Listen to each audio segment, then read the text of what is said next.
If only you guys knew how close this show was to not happening tonight. Holy mackerel. Guys, welcome in. Welcome in. We made it. We made it. Thank you for joining us. Thank you for joining us. Yellow was the correct color. I saw a lot of yellow guesses before. And I get complaints when I wear it. So I don't want to hear any tonight. I know I look washed out. I know it doesn't go well with red hair. But you know what? We're here. We're live. I want to open with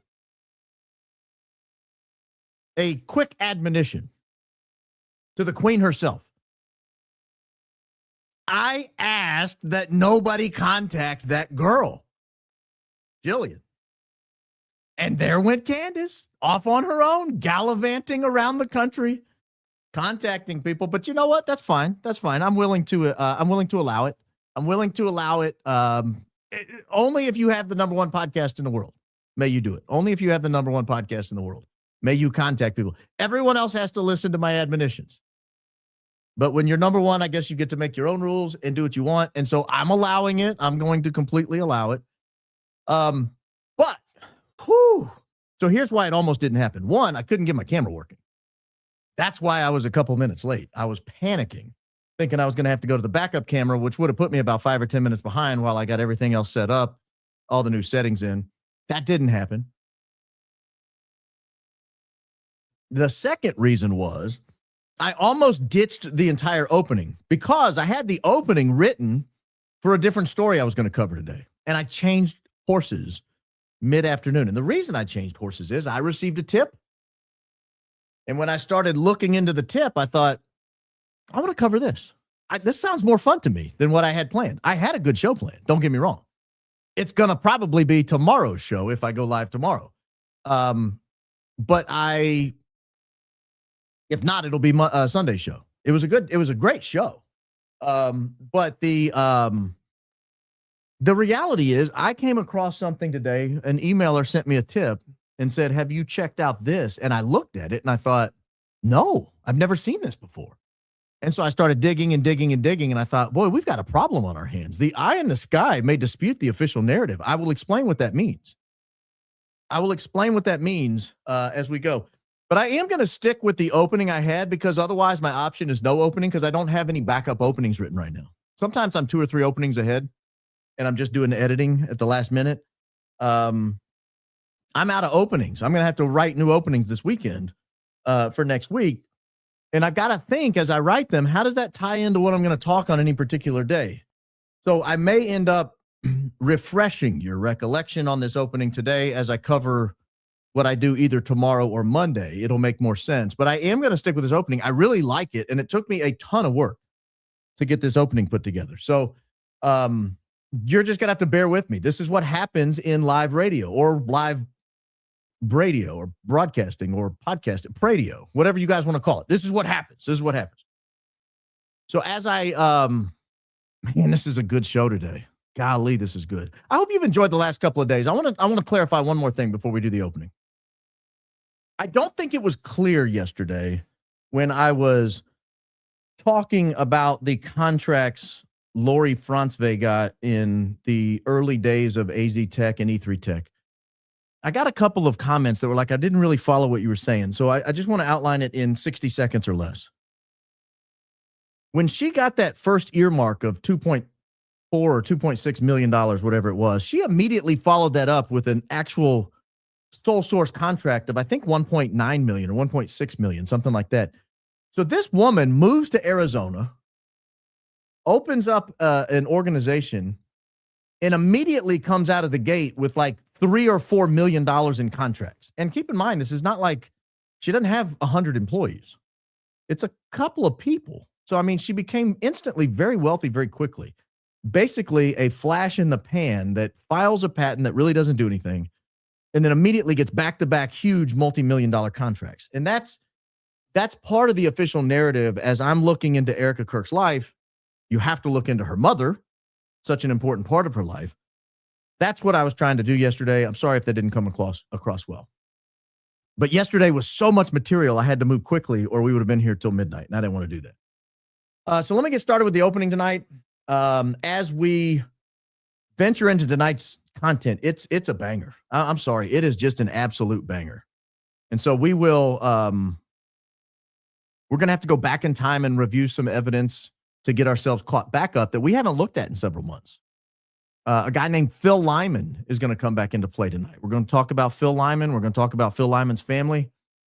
We're going to talk about the path in and out that the alleged shooter took on that day. And so I hope you guys sit tight for that. It's going to be a great segment. But I got to open the way I intended to open, by talking about the Tsarnaev brothers. Do you remember the Tsarnaev brothers? The Boston Marathon bombers? Well, here we go. Here is your opening statement. The Tsarnaev brothers were central figures in the 2013 Boston Marathon bombing. Tamerlan and Dzhokhar Tsarnaev were born into an ethnic Chechen family with roots in the volatile North Caucasus region. Their early years were shaped by geopolitical upheaval and their families' frequent migration. Tamerlan Tsarnaev was the older of the two. He was born on October 21, 1986, in southern Russia. Dzhokhar Tsarnaev was born 7 years later, July 22, 1993, in Kyrgyzstan. I can never say that word right. He was the youngest of the siblings. Their father was a Chechen who had been forcefully deported from Chechnya to Kyrgyzstan during the Soviet era under Stalinist policies. There was a common fate for many Chechens after World War II. Their father worked various jobs. He was a mechanic, while their mother managed the household. The family, including the two brothers, and they had two sisters, and their mother and father, they faced considerable instability due to the ongoing conflicts in the Caucasus region. In the 1990s, amid the Chechen wars, they relocated multiple times. First, they moved from Kyrgyzstan to Chechnya briefly in the early 1990s, and then back to Kyrgyzstan, and eventually to a place called Dagestan around 2001 to escape violence. However, the family primarily identified with Kyrgyzstan and consider it their homeland. The Tsarnaev family's life was disrupted by the Second Chechen War in 1999, and it prompted even more moves. In 2002, the family emigrated to the United States, with Dzhokhar seeking political asylum due to the persecution of Chechens in Russia. They settled in Cambridge, Massachusetts, because it was a diverse city that offered opportunities for immigrants. Tamerlan and the two sisters joined them the following year in 2003. Their father found work as a car mechanic, while their mother became a facialist at a local salon. In America, the brothers initially adopted pretty well. Tamerlan was very athletic and very ambitious, and actually was a pretty talented boxer in his own right. He trained at the Somerville Boxing Club and competed in the New England Golden Gloves tournament in 2009 and 2010, and actually won the heavyweight championship. However, his dreams were crushed when USA Boxing changed rules to exclude non-citizens from national competitions. It was around this time that Tamerlan grew increasingly religious. He was influenced by his mother's deepening faith. He began attending the Islamic Society of Boston Mosque and reportedly began to criticize American culture. In 2010, he married an American convert to Islam, and they had a daughter later that year. Tamerlan dropped out of community college and struggled with unemployment. He ultimately had to rely on welfare to get by. A key moment came in 2011 when Russian authorities tipped off the FBI about Tamerlan's potential radicalization, leading to an interview where Tamerlan denied any feelings of extremism. In January 2012, he traveled to Dagestan for 6 months, where he reportedly connected with various militants and may have even trained in combat. Dzhokhar, meanwhile, embodied immigrant success. Around age 8 or 9, he attended a Latin school where he excelled in wrestling. He became the team captain and earned a $2,500 city scholarship. And friends described him as extremely likable and very low-key. He played soccer, he attended the prom, he partied with his friends. And after graduation, he enrolled at the University of Massachusetts, Dartmouth in 2011. There he studied marine biology, but he began to struggle academically after failing several classes. He became a naturalized citizen on September 11th, 2012, and that date obviously is a little ironic, given later events. But the family soon became strained. Their father returned to Russia in 2011 due to health issues, and it left the older brother Tamerlan as the paternal figure of the family. The following year, their mother returned after being arrested here in the United States for shoplifting. And that's when Dzhokhar began showing signs of getting a little more political and a little more religious in his interests, posting about Chechen independence and Islam online. His friends, however, stated they didn't notice any red flags. They didn't notice any anger or radicalization. By early 2013, the brothers' interests diverged, but their paths converged in the sense that they were both becoming discontented with daily life. The Tsarnaev brothers' involvement in the Boston Marathon bombing on April 15, 2013, remains to this day one of the most scrutinized acts of domestic terrorism in U.S. history. The allegation is that the brothers became self-radicalized and motivated by religion. Tamerlan and Dzhokhar are said to have executed a plan that killed 3 people and injured over 260. The attack involved 2 homemade pressure cooker bombs packed with shrapnel. The bombs detonated near the finish line in the midst of roaring crowds. Surveillance footage captured the brothers at the scene. Tamerlan was seen wearing a black hat, Dzhokhar a white hat. Both were carrying backpacks. They were seen on video placing the bags and walking away shortly before the explosions. The FBI released photos on April 18, triggered a massive regional manhunt that locked down nearly the entirety of Boston. That night, the 18th, reports emerged of a 7-Eleven robbery in Cambridge near MIT.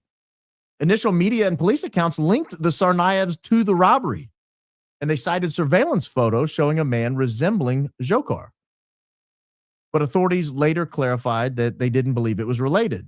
The brothers visited a nearby Shell gas station, but authorities said they did not rob the 7-Eleven. A separate individual was blamed with the holdup that took place minutes earlier.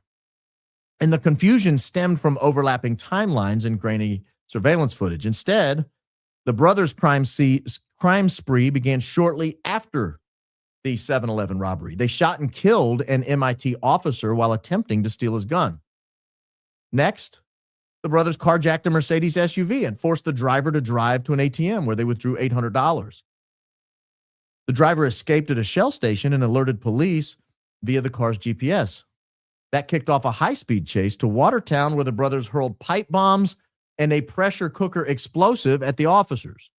In the shootout, Tamerlan was shot multiple times and was even run over by Dzhokhar as he was fleeing the scene in the SUV. Tamerlan died at the hospital from those injuries. Dzhokhar evaded capture by hiding in a shrink-wrapped boat in a backyard, and he was discovered the following day on April 19 when authorities deployed thermal imaging. He later surrendered after negotiations. Inside the boat, he allegedly scrawled a manifesto in blood.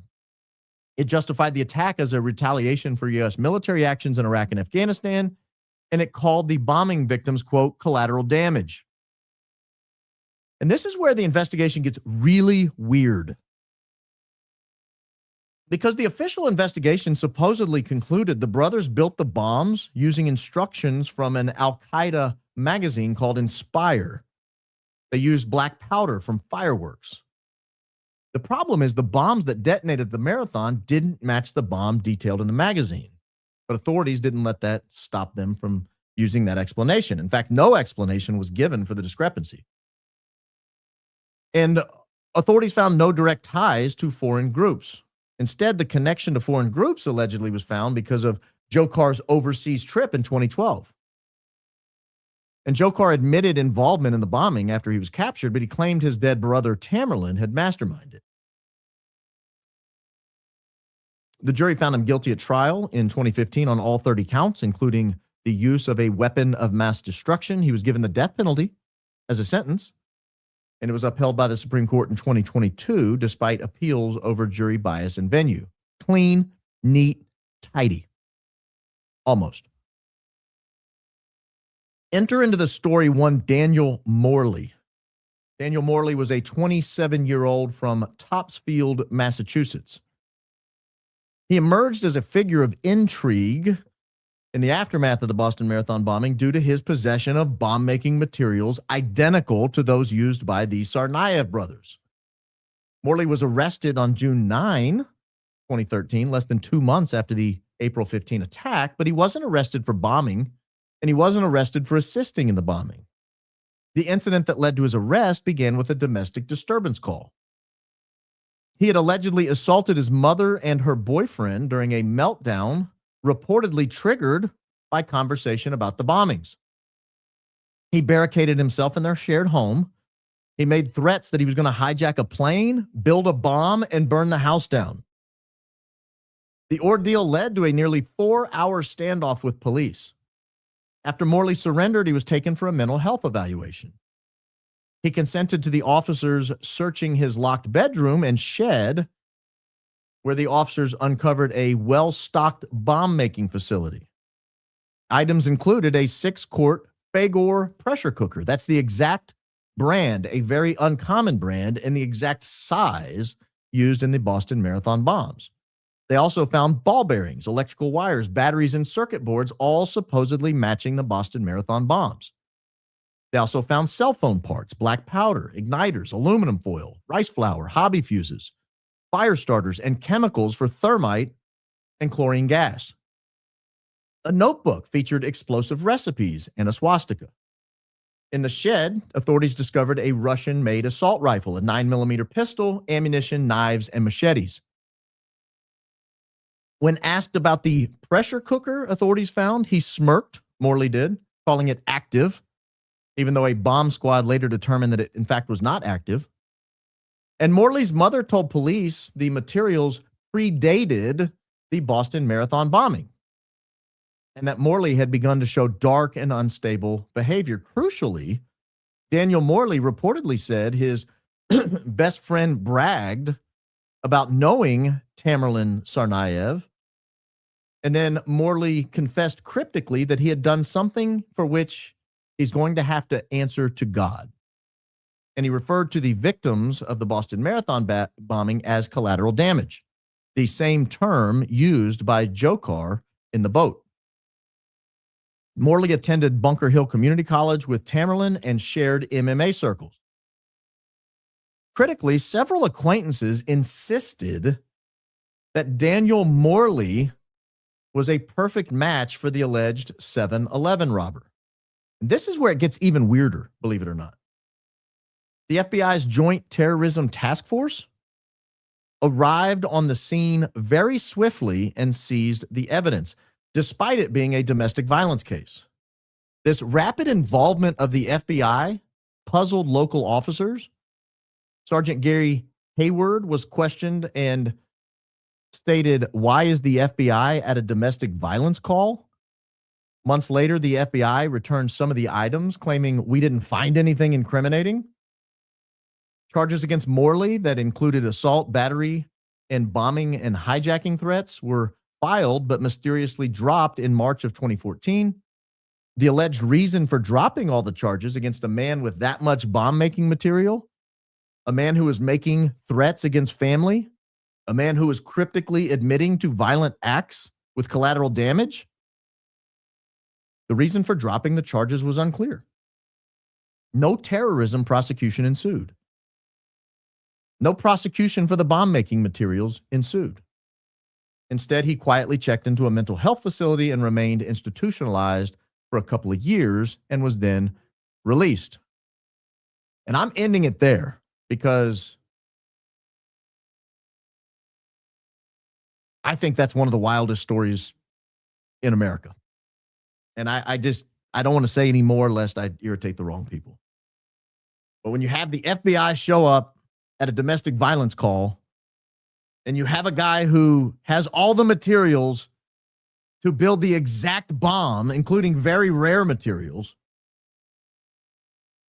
that was used at the Boston Marathon bombing just a couple of months earlier, and a man who's cryptically saying he's done terrible things for which he'll have to answer to God, and a man who's calling the victims collateral damage, the same words used by allegedly one of the bombers, you just kind of got to draw your own conclusions. speaking of own conclusions, I want to, this has nothing to do with anything I was going to cover tonight, but I gotta show this. So, I've been telling you there's been this random helicopter, this gigantic helicopter that's been flying over my house over and over. It did it again tonight. Look at this thing. Look at the call sign on that. Can you see that, or do I need to blow it up? Look at the call sign. It's called pizza. It's a Chinook. And the call sign is called pizza. And it's flying over my house many days in a row. And I don't know what to make of it. So if I go missing, ladies and gentlemen, if I get grabbed in the middle of the night, there's a military helicopter, a Chinook, with the call sign pizza. I did not order a pizza. I did not order a pizza, but I saw it go over again. I thought, what the hell's going on? I mean, not directly over, but I mean, close enough. Like 2 houses down. and low. I thought, what in the world is going on out there? What in the world is going on out there? All right, here's how I want to open tonight. I think I want to go back in time because we got to do a little recap or else some people are going to be lost. So I want to go back to Candace Owens' episode. Oh, no. Tell me that didn't just happen. Dang it. Oh, there we go. Close enough. I want to go back to a Candace Owens episode where she talks about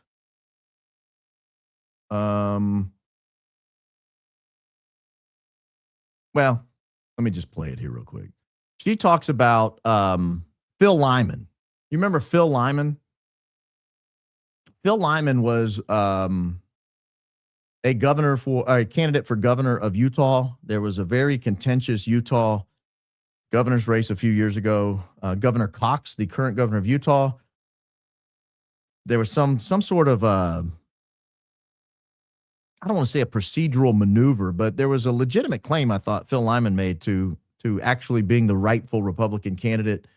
But for whatever reason, current Governor Cox ended up on the ballot as the Republican nominee. And obviously, if you're a Republican in Utah, you're going to win 80-20 over any Democrat they put up. And Phil Lyman was at the Charlie Kirk Big Bang. He was there. He initially came in behind the stage, behind the tent, and he was seen in photographs. Charles McClintock Wilson famously photographed him in the background as Charlie made his entrance. And then after Charlie began talking, I believe it was after, but shortly before the Big Bang, Phil Lyman had made his way up to the Sorensen Center, I believe, and was actually in the building. And there was some weird stuff that took place afterwards. Nothing weirder than what she describes in this clip here, where they talk about some of the family of Phil Lyman and some of the video footage. So I just want to refresh your recollection because this is important to what we're going to discuss tonight. Okay. So something very strange happened this weekend, and I need to tell you guys about it. I need to offload this and get your opinion. Now, first and foremost, I have to tell you about this student who I'm going to refer to as Nick. Nick is not his real name. I'm going to refer him as Nick to protect his identity, obviously. I came across Nick very early on in this investigation. In fact, you might recall when I shared a photo online of a person that looked suspicious. He was wearing like a black suit and black glasses, and he seemed to have a strap hanging out of his bag. Here he is right here, and he was in the food court. I shared that photo because Nick had sent it to me into our tips box and said, this person looks rather mysterious. He's running through the food court.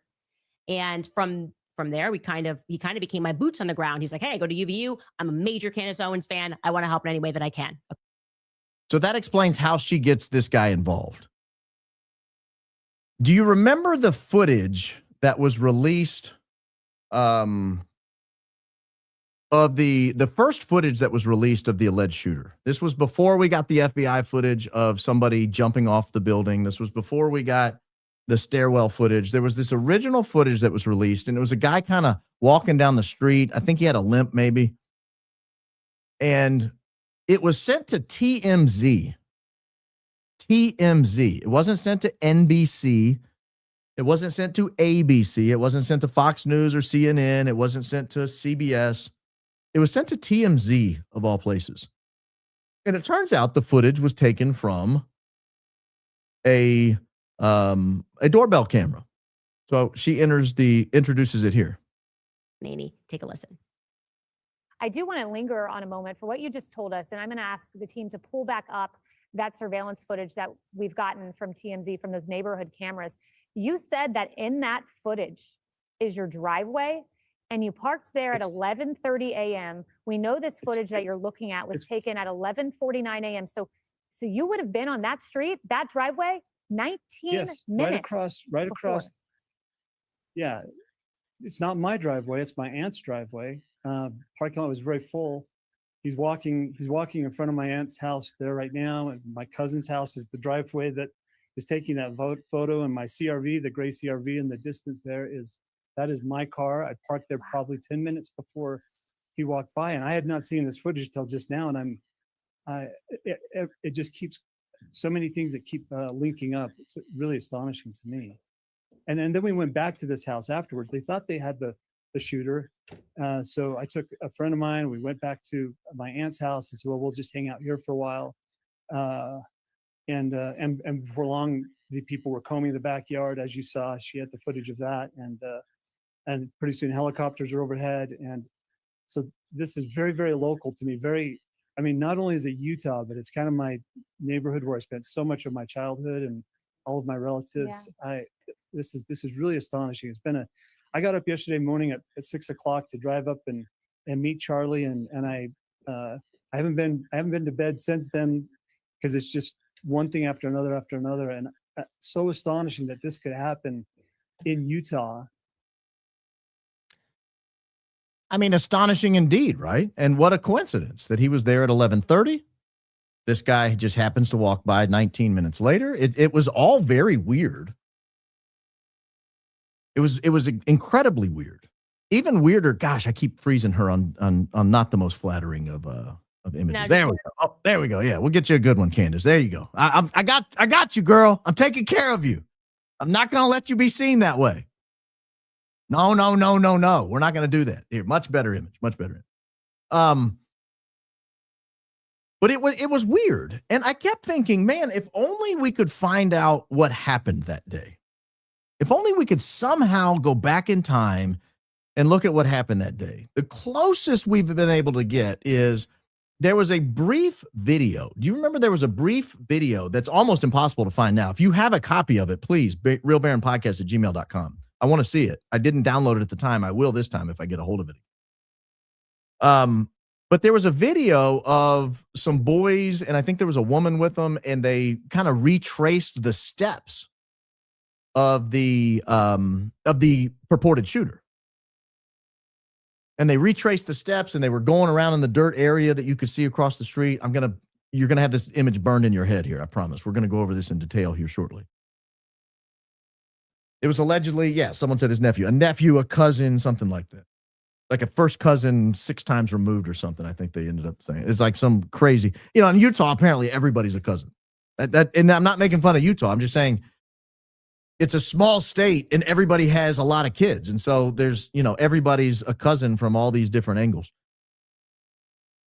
But I kept thinking, man, I've looked at Google Maps footage 1,000 times of this area trying to figure out where he would have parked, where Tyler Robinson would have parked.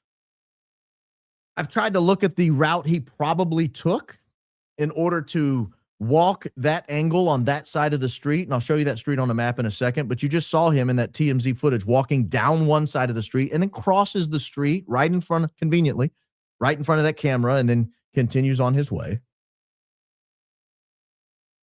And I have spent so many hours just poring over every piece of footage I could find of that area.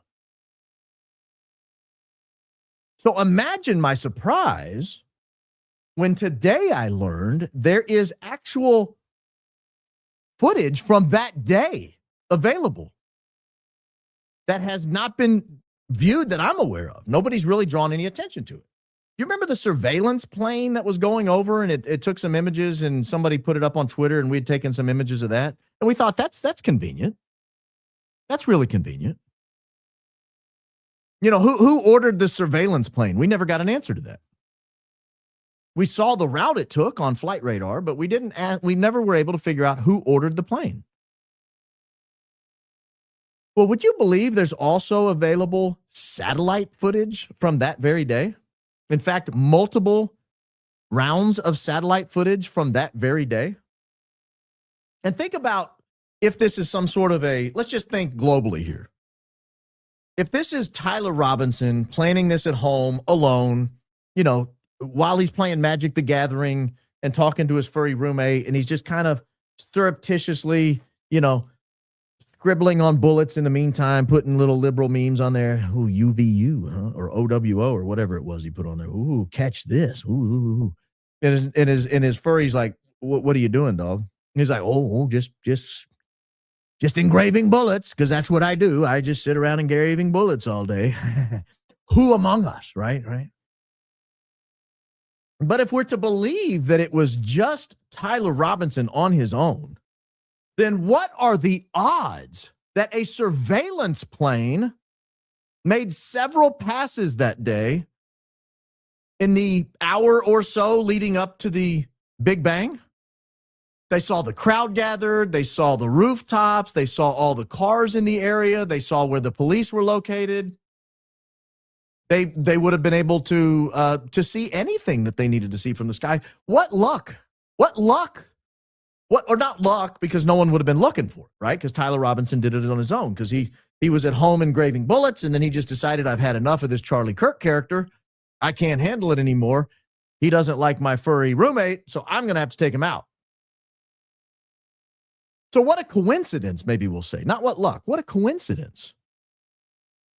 But let's think broader. Let's just assume, for this hypothetical, for this thought process, for this thought experiment, let's just assume it was a bigger operation than just Tyler Robinson. Let's just assume, for the sake of argument, that Tyler Robinson was only tangentially involved, or maybe he was a lot involved, but there was a much bigger crew, or maybe he wasn't involved at all. But all three of those scenarios means that lots of other people were involved. Well, if that's accurate, if lots of other people were involved, the fact that you had a spy plane flying overhead, taking images that were later leaked on X that we've looked at on this program, the fact that you have a spy plane going overhead, well, that's awfully convenient. That is, what a coincidence. What fortuitousness is that? It's almost as if a military or a law enforcement operation or a foreign operation or some sort of much larger operation could have arranged for a spy plane to fly overhead, or surveillance, let's call it surveillance, but a surveillance plane flying overhead, taking images of the entire UVU campus and all of Orem, Utah in and around UVU. That would be really convenient, right? And you would say that the odds of that happening are just astronomical. How often do surveying planes fly over a given area? I mean, not that often. In fact, if you look at this plane's patterns, and we looked at it over the course, they fly over an area for a day or two, and then they're gone. And they don't go back to that area. Nor does anyone else go back to that area for a long time, because they already have the imagery. They don't need it. But imagine let's just imagine for a moment. Not only do we have Tyler Robinson on his own, purportedly coming up with this plan to take out Charlie Kirk for some unknown reason,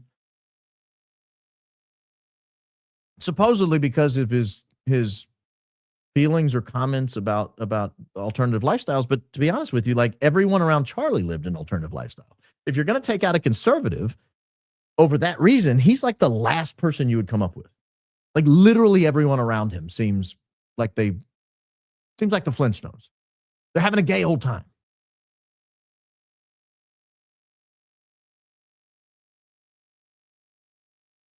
But not only do you have a surveillance plane flying overhead taking pictures that end up getting leaked on X, Would you believe there was also satellite imagery that was taken that day over Orem, Utah, over every aspect of that campus over multiple hours leading up to the Big Bang? Not after, before. Yeah, I mean, the odds of this is just in my mind, that the odds are just unbelievable that would happen. That you would have Tyler Robinson sitting at home engraving bullets in his spare time, his furry friend not really noticing. You remember my love when I was engraving all those bullets in the living room? Well, here's why I was doing it. No help whatsoever, just decided on his own to do this. So that's, and then just the strange coincidence that on that same day you had a surveillance plane fly over the area in the hours leading up to it. And then you had an actual satellite flying overhead, taking satellite imagery. We're going to look at some of that imagery tonight. We're going to look at that imaging tonight. And I'm going to notice a couple of things on that imagery. There's two things I want to drill down on that. One is I spent hours today looking at it. Hours today looking at it. You know what I could not find? I could not find Tyler Robinson's car. I could not find it anywhere near campus. I couldn't find it on campus. I couldn't find it on any street in the neighborhood. I couldn't find it in any of the neighborhoods around. I couldn't find it in the parking lots. I looked everywhere. We'll look today and see if you guys can help spot it. I'll show you where I looked. So that's one place. Oh, you know something I didn't look that we can look at live together? I haven't looked at the La Quinta Inn. I didn't look at the La Quinta Inn today. Maybe we can look at the La Quinta Inn parking lot and see if there's any Toyota RAV4s or other rented vehicles there. That's something I hadn't checked out yet. And so that's one thing I looked at. I looked, can I find Tyler Robinson's car anywhere? Because this looks like it was taken, some of the footage right about the time it was getting ready to start. But the other thing I could, and remember, the story was that Tyler Robinson parked somewhere and was walking back, for whatever reason, walking back and forth to his car several times. He changing clothes. He came in shorts and a T-shirt. Then he went back out. Then he came in black clothing and he went back out.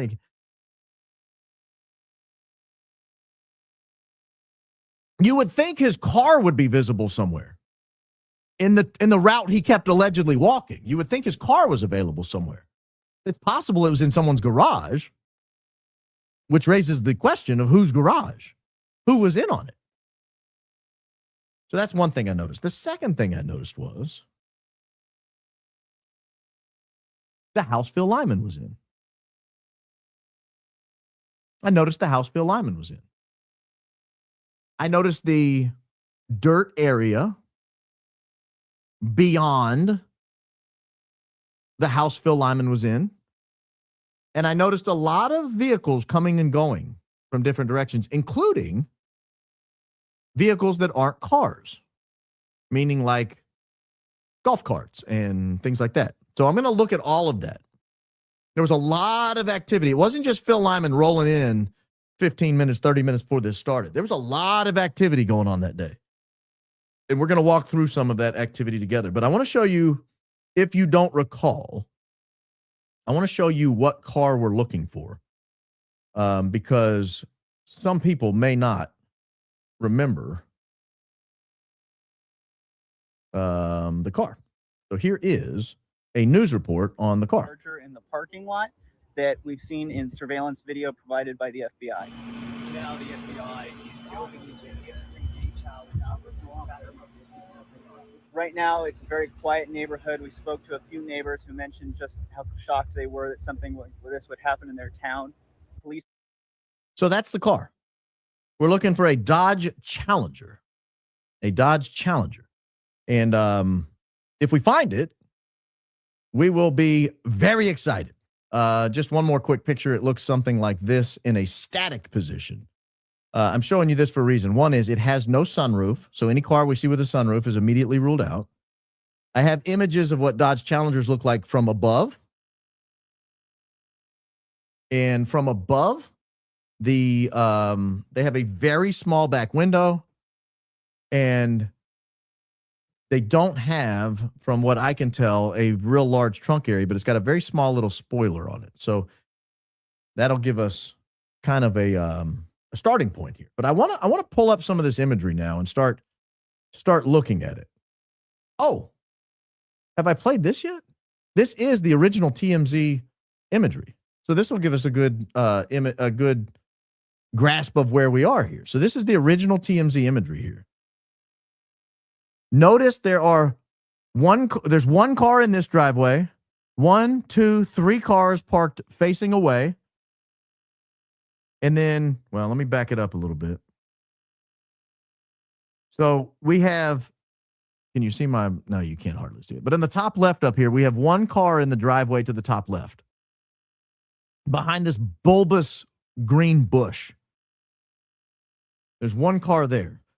There's 1, 2, 3 cars in this little shared communal driveway thing facing away. They're facing that way. And then on the right-hand side, you have a white SUV backed in. So gray CRV, that's Phil Lyman's car on the right of the 3 cars that are facing forward. In the middle is a white, what looks to me like a RAV4. On the left is some kind of other car. Now let's come to the driveway, because there's some things to note in the driveway. One is there's a gray car. It's not a Dodge Challenger, but it's facing us right down here at the bottom. There's a gray car facing us, and then there's a gray car backed in. Next to the gray car backed in is a green golf cart or Gator or something like that.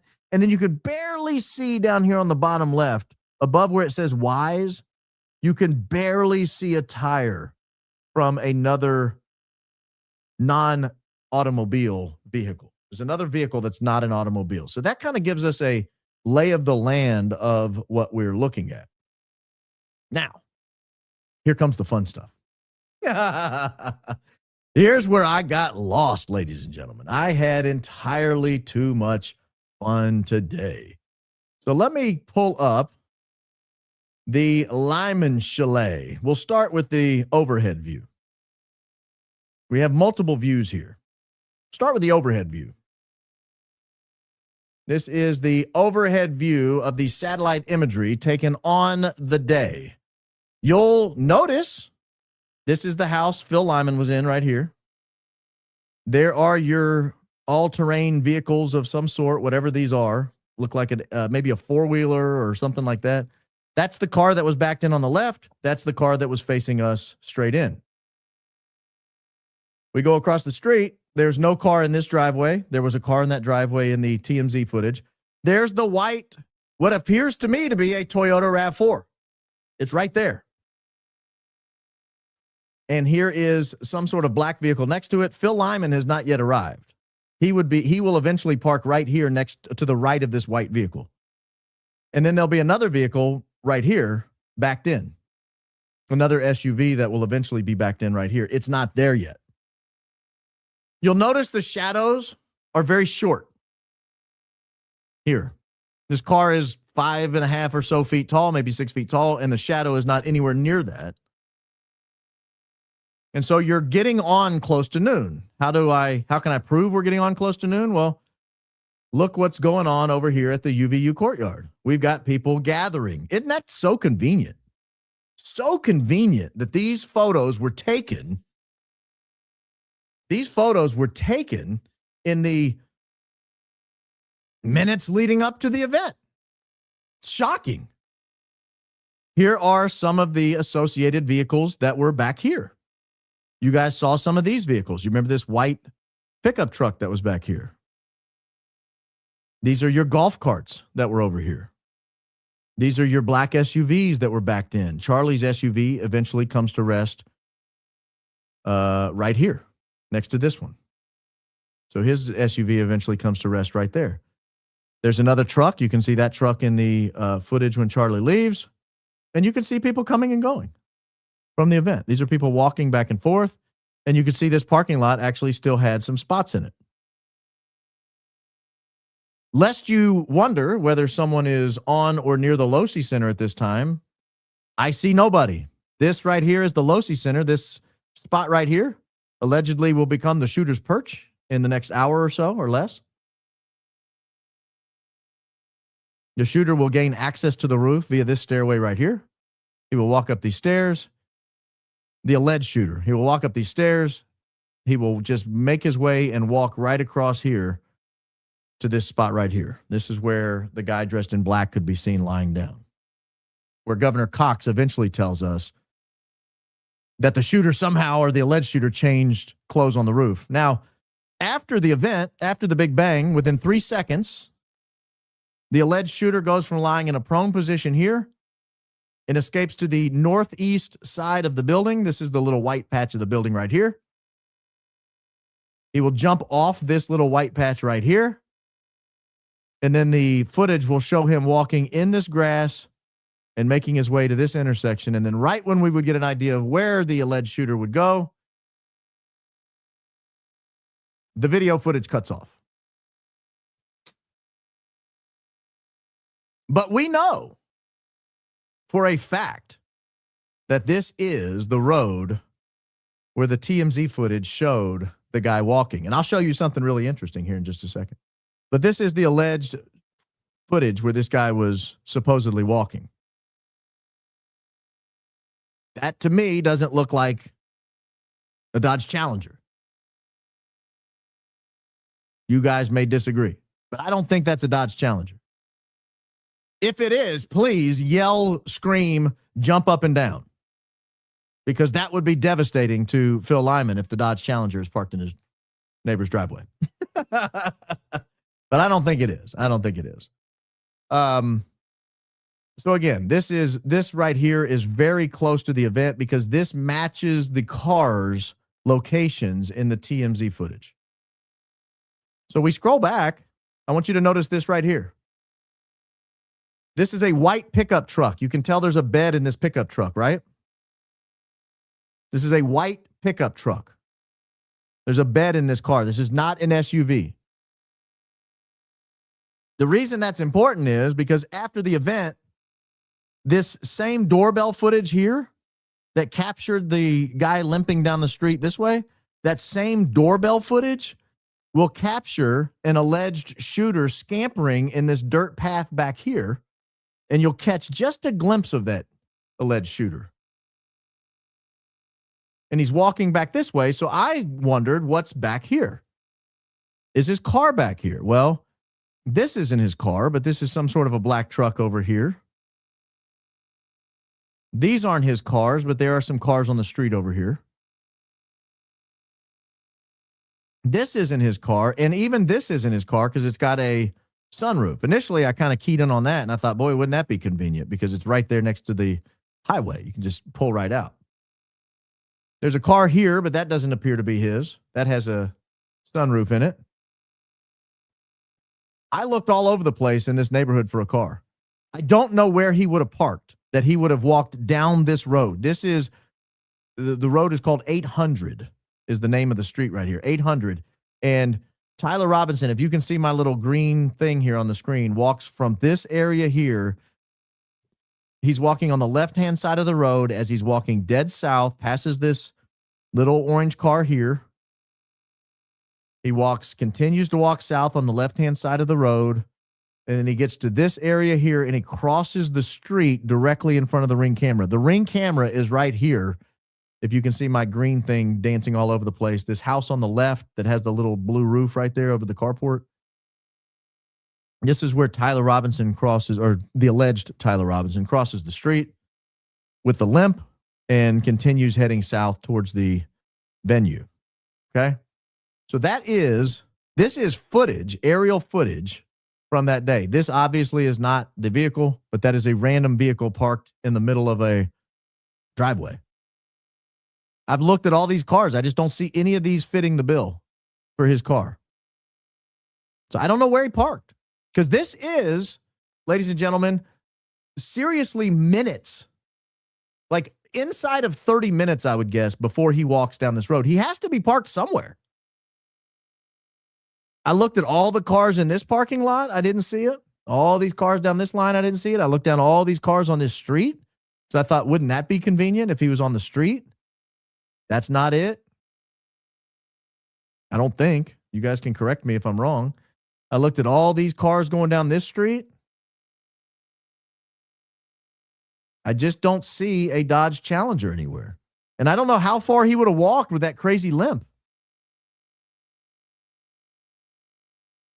I mean, I looked in this neighborhood here. Maybe he parked in this neighborhood and cut across, but I don't see any of these cars that fit the bill. Unless he put a cover over his car. That looks like the time machine in Back to the Future.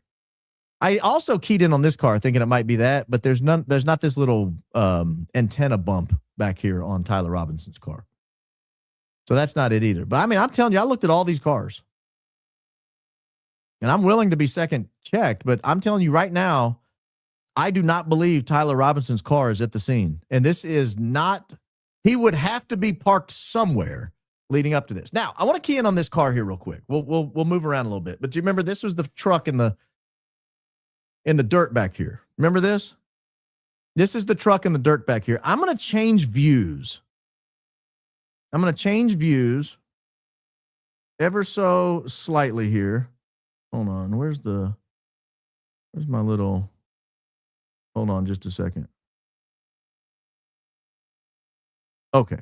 Nope. That's not what I wanted to do. Where's my map that changes the views? Oh, that was critical. So hold on. I got to figure this out. Oh, panorama. Here we go. So here we have a north-facing view, and we have a truck. You can see it even clearer now, right? Well, it looks like maybe a Ford F-150 or something. We have some people walking down the street in this exact spot. They appear to be dressed in black. They appear to be wearing long pants. Do you guys remember anybody dressed in black wearing long pants headed to the event? Now, this is a little earlier because the white Toyota RAV4 is not yet here, right here now. But somebody is walking towards the event dressed in black. Black long sleeve shirt, black pants. There's two people there, and there's one person here that appears to be dressed in black and wearing a black hat or a dark hat. But other than that, the cars in this driveway are the same, and these little all-terrain vehicles right here next to it are the same. I'm drawing your attention to that because those may or may not change in just a minute. And again, white pickup truck parked in these trees. Makes you wonder if there's something in these trees, right? Bear with me because we're about to move.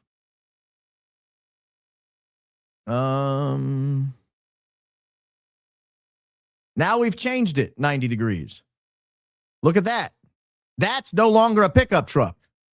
Now we have something larger. We have something with a cover over the bed. It looks like a van to me. It's in the exact spot where the pickup truck was. Now our white SUV is arriving.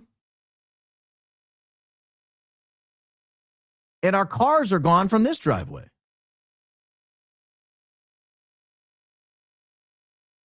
So our cars have moved. The white SUV is showing up. And now we have a van of some sort that has replaced the pickup truck. I don't know what kind of van that is. But if you look at this, you can still see there's no Tyler Robinson mobile going on out there. And this is a different time of the day. They've not yet set up here, but it's still Wednesday, September 10th. So this is earlier in the morning, I believe, because they're just now setting this thing up here. But you remember Tyler Robinson allegedly first came on the scene in the early morning hours, 8-something a.m. So they're putting up the gates here, and the tent is not yet set up.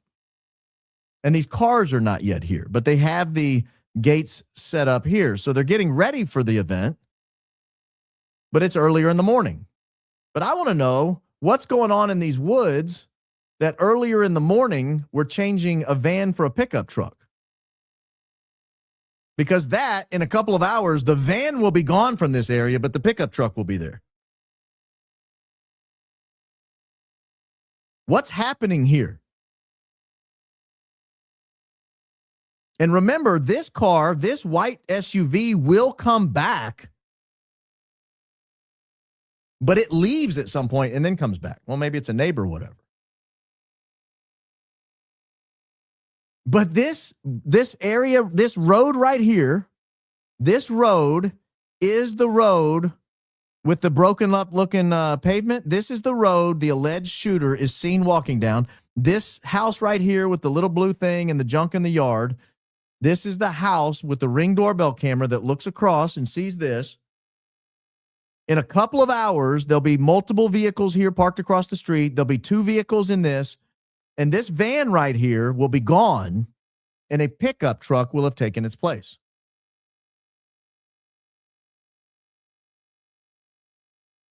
Yeah, we'll go look at Dairy Queen in a second. I saw that. That's a good example. That's a good thing here. Notice what else is going on down here. We've got an Amazon van backing up. I mean, we got everything going on in here. We get a little better look at the car on the side here from this angle. It looks like some sort of Honda or something. Jane Fonda ain't got an engine in the back of her Honda.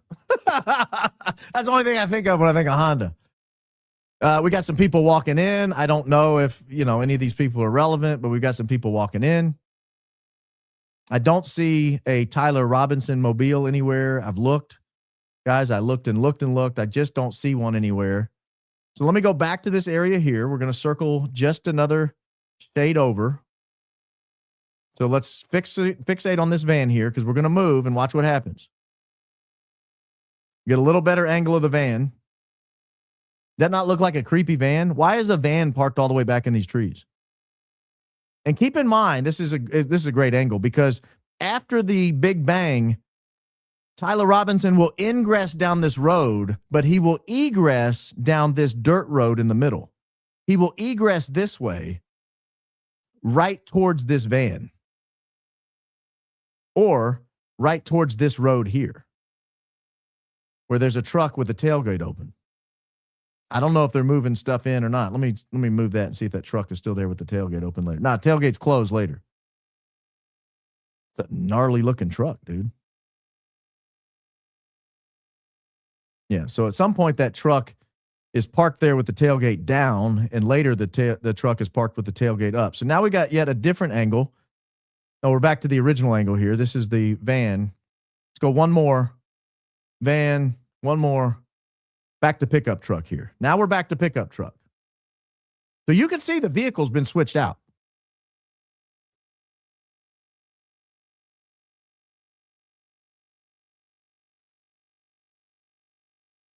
And there are the 2 vehicles parked here.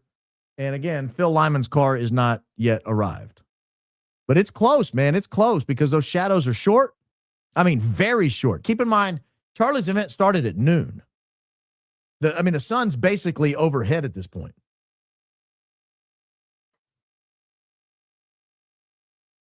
And just to show you from this angle how close it is to starting, the tent is up. People are gathering. We've got people already taking place out here. So they've already got the pride flag up and running over here. I mean, so we're close at this point. We're close. But you can look. I mean, this is all the stuff of interest from that day. Remember, there was a question of whether or not there was something moving over on this roof.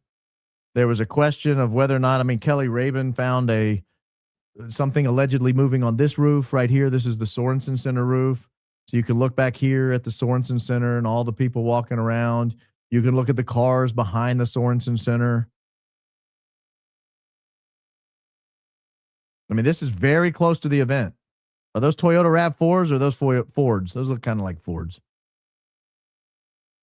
But we're very close to the event here by now. You've got this area that I initially thought was suspicious and then raised in the last couple of nights that it also might be suspicious. That's not his car there. I've looked, but initially it kind of drew suspicion to me. But yeah, so you've got a lot of surveillance footage here that you can look at from this day. Now, let's go look at the La Quinta Inn. I forgot to look over there before. Where was the La Quinta Inn? It was up on that hill, right? Where was the La Quinta Inn? Oh, is that it? No. It was somewhere with like a giant cliff hanging off of it. Oh, it was this one? No, that's not it. There's the Hampton. It's in this area right here because I remember saying, why didn't they stay at the Hampton? Let me get my bearings. Let me get to north.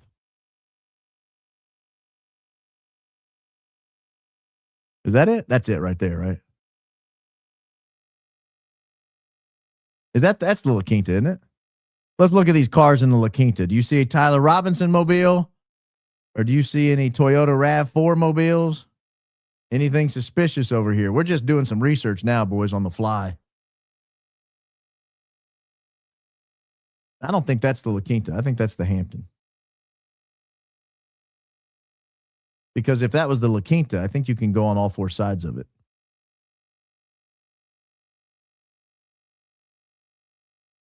Hold on. I'll find it. I apologize, ladies and gentlemen. We're doing research on the fly. La Quinta in Orem, Utah. Here we go. It's this one right here. Oh, I see where it is. Yeah, that's definitely not the La Quinta that we were just looking at. It is. Let me back up a little bit. Let me get to the vertical. That'll help me. The La Quinta is, where's the Orem? Where's the school? I'm all turned around. There's the school. Across the street and up the hill. Is that it? No. That's like a mattress store or something right there. Where is it? Is it not there? Got an orange roof. Or am I on the wrong side? Hold, please. Hold, please. Hold, please. Utah Valley University. I got to go that way from the interstate. Oh, okay. Let me go to north. Oh, gosh. I'm embarrassed, guys. I apologize. That's it. Facing that way. Oh, that's why. I got to face it that way. Now I got to come over here. There's the La Quinta. Bang, baby. Yeah. All right. I apologize, ladies and gentlemen. That was embarrassing. But somebody asked to see it, so let's look. I don't see any Tyler Robinson mobiles. And I don't see any Toyota RAV4s, do you, from that day? I mean, this is like just before the event. This is the supposed hotel where things were getting weird in the minutes leading up to it. Let's go to the panorama view. I don't think that's one there. No. Let's go over here. I don't think so, but those are hard to see under there. There's a white panel van. That's not the same one, though. Yeah, I don't think his car's there. I don't think any of the other cars are there that we were looking for. That's a cool looking car. What is that? A Mustang? I mean, a Corvette. Yeah. Okay. So we're just fishing around now. But I am fascinated with this. I just became acquainted with it today. I'm going to spend a lot more time in this tool because of how many places there are to look at. Where was the other place we were going to go? Dairy Queen? Someone said go to the Dairy Queen in Orem. Do you remember which one? There are two Dairy Queens in Orem. Was it the Dairy Queen to the north of the campus? It was, wasn't it? It was the Dairy Queen to the north of the campus. On 800 North, 800 East. Northwest of the campus?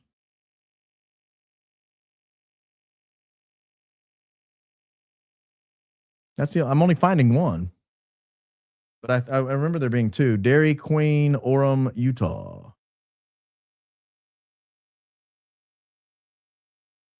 It's torn down now. Oh, they tore it down? You serious? I'm going to pull one up here and you tell me if this is it.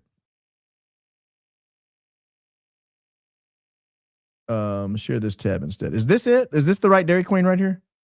This is the Dairy Queen on 800 North and 800 East.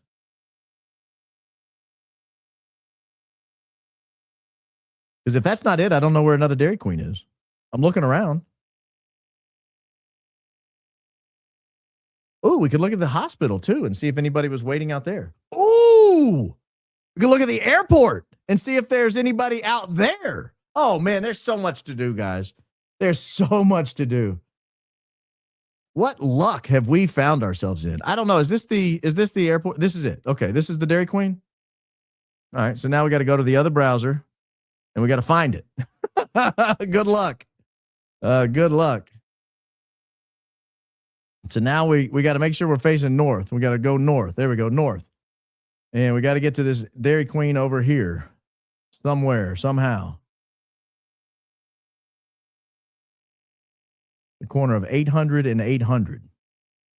We'll get there. We'll get there.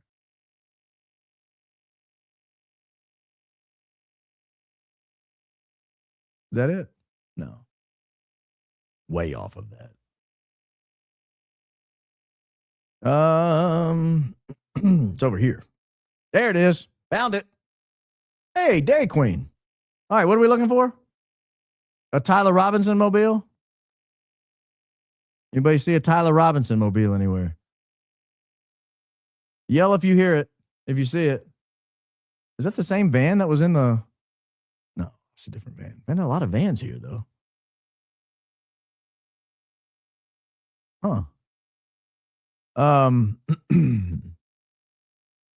Yeah, so this will be fun. I'm going to spend some time in this. We need to... We're gonna, as a team, have to kind of tag team this and really dig into it. That's not it, is it?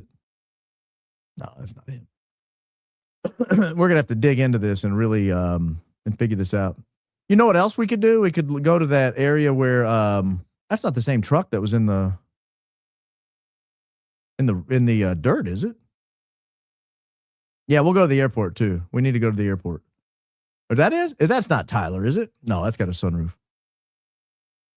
I'm making myself sick zooming in and back out like that. Let's do one little twisty turn here. Boom, boom, boom, boom, boom, boom, boom, boom. And we'll do another little look. Another little gander. Another little look-see. I don't see any Tyler Robinson mobiles.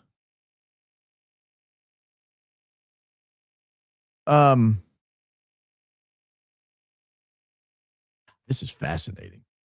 This is absolutely fascinating, guys. So yeah, now we can go to the airport. Anybody know where the airport is? Can someone else drive the plane? Drive it, please. Let me look here. Let's go to Provo, Utah. Airport. That'll take us there. Here we go. Provo Airport. Now let's go to the FBO where the other people were gathering. The Egyptian planes were down here, right? Is that one of the Egyptian planes there with the blue tail? Didn't someone say it had a blue tail? I think it was down here. Or was it over here? There's a lot of planes out here today. What's going on at the airport? Where's the private aviation place? It's behind me. It's where I was just looking at that plane that had the blue down here, right? There it is. There's where we want to be. So you guys tell me. I don't know. Is that the Egyptian plane? Oh, we got a little tail number. I can't see it.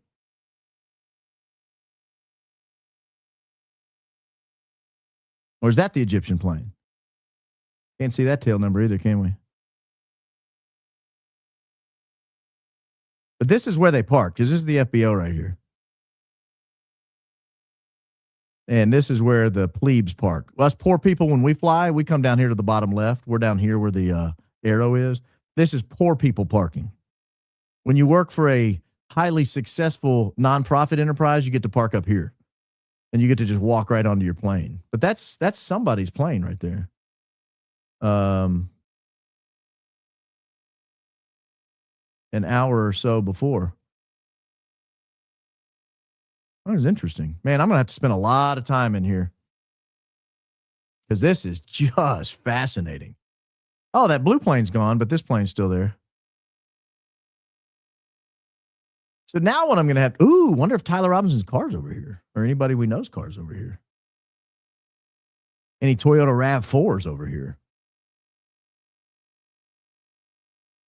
Any SUVs from the scene. Because this would be in the 30 minutes or so before the Big Bang. Oh, that's not it, is it? No, that's a four-door. Huh. Guys, this is just fascinating. So we'll spend some time in this. I'm getting a call.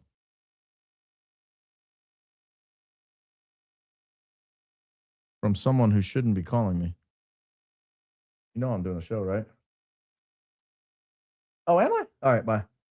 Apparently I'm looking at the wrong date over here. Sorry, guys. Oh, but when I'm on the right date, okay. Yeah, that was good. Thank you for that correction, by the way. So we were looking at the wrong date. So now let's go back at the right date and look back at the FBO over here. Still got that same plane out. Still got that plane out. Whose planes are these? Oh, now we're back on the wrong date again. What's happening here? Oh, I know what's happening. It doesn't have every square inch on every date. Aha. That's what's happening. As you change views, you end up on different dates. So now let's go back through the parking lot now that we're on the right date. You guys see a Dodge Challenger anywhere? We are on the lookout for a Dodge Challenger. See, as I move here, I'm going to change dates, right? No? Anybody see a Dodge Challenger anywhere? Toyota RAV4s, any other vehicle that we're supposed to be looking for?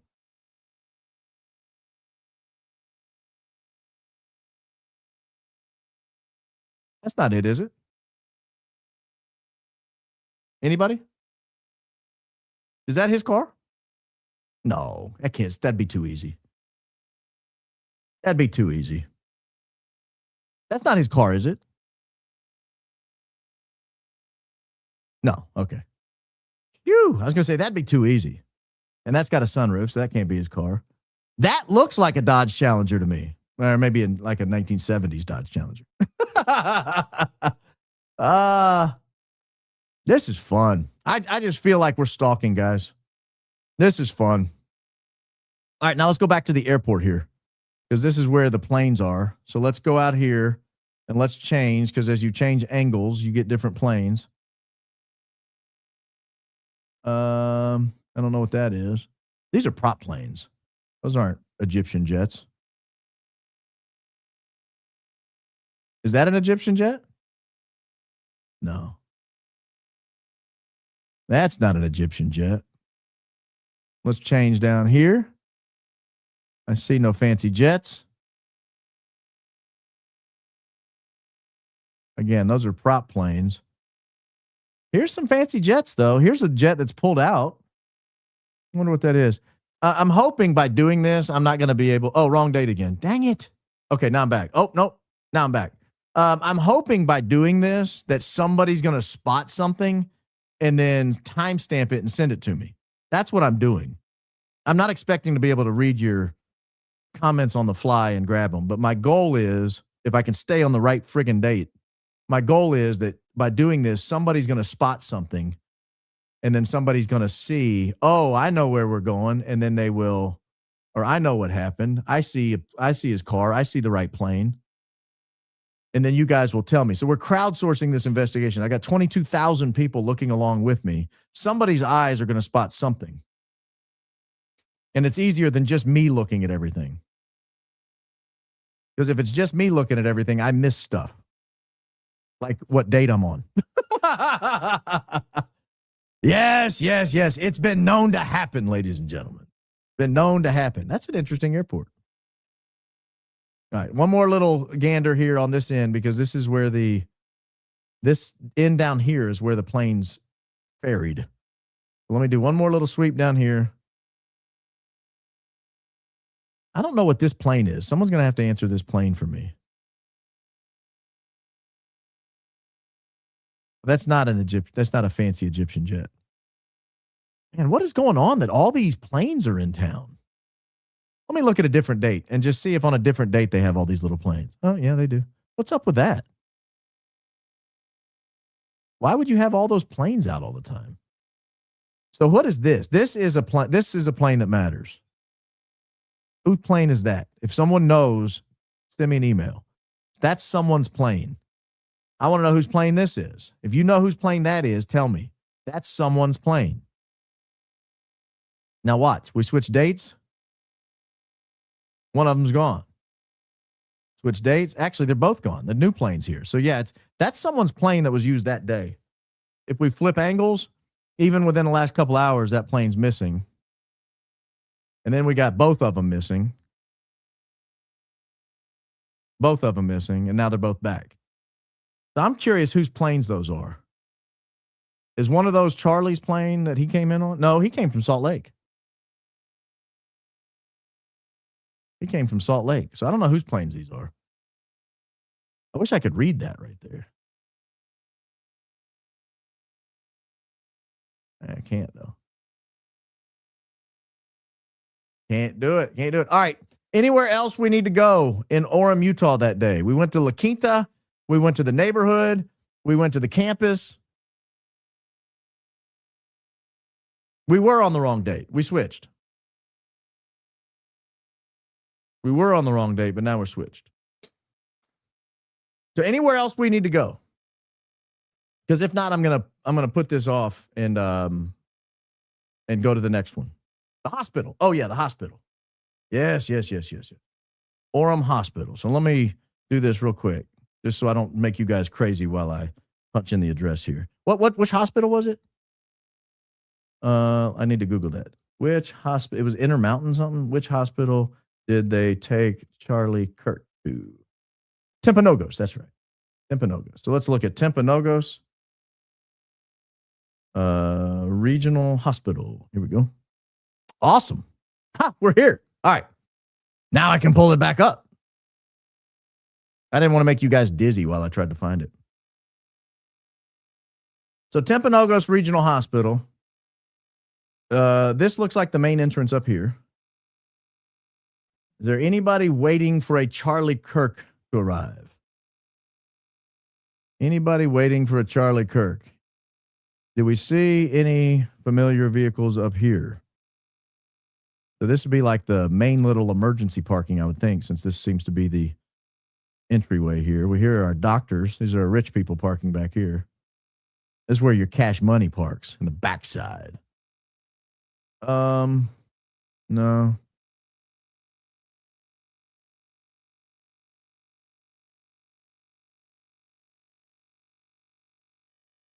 Okay. So let's go back to that little sliver in the front, because I think that's probably your most Oh, no, this is the entrance right here.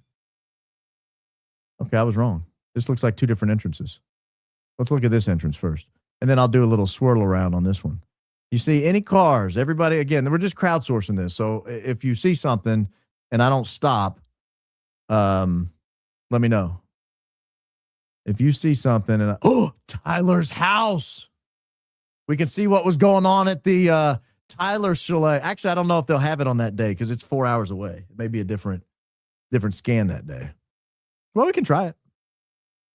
Anything here that looks interesting to you? Anything here that looks interesting? Anything here that looks interesting to you? You guys are helping me. I'm helping you. And then we're back to here. Anything here that looks interesting? And anything up here? And then once we do this, we'll flip it around.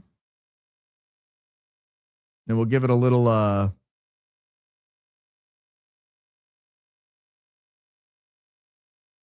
look. That's not it, is it? No, it's got a different roof. Looking. Anything? You guys see anything? Looking. Up here on this side. Any familiar vehicles? Anything that would make you think the security is there ahead of time to prepare the way? Anything that would make you think there are any RAV4s or other Forerunners or other rented vessels up here that you might be curious about? We'll cover 2 rows as we go. Well, yeah, somebody asked about the moment they embrace and hug at the airport. I only have the stuff I have, right? I don't have the ability to fast forward 2 hours. That's the problem.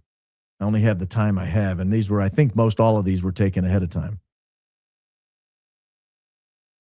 All right, hit a few rows of cars here at once. Again, this is just allowing you guys to crowdsource the investigation at a later time. That's not it, is it? No.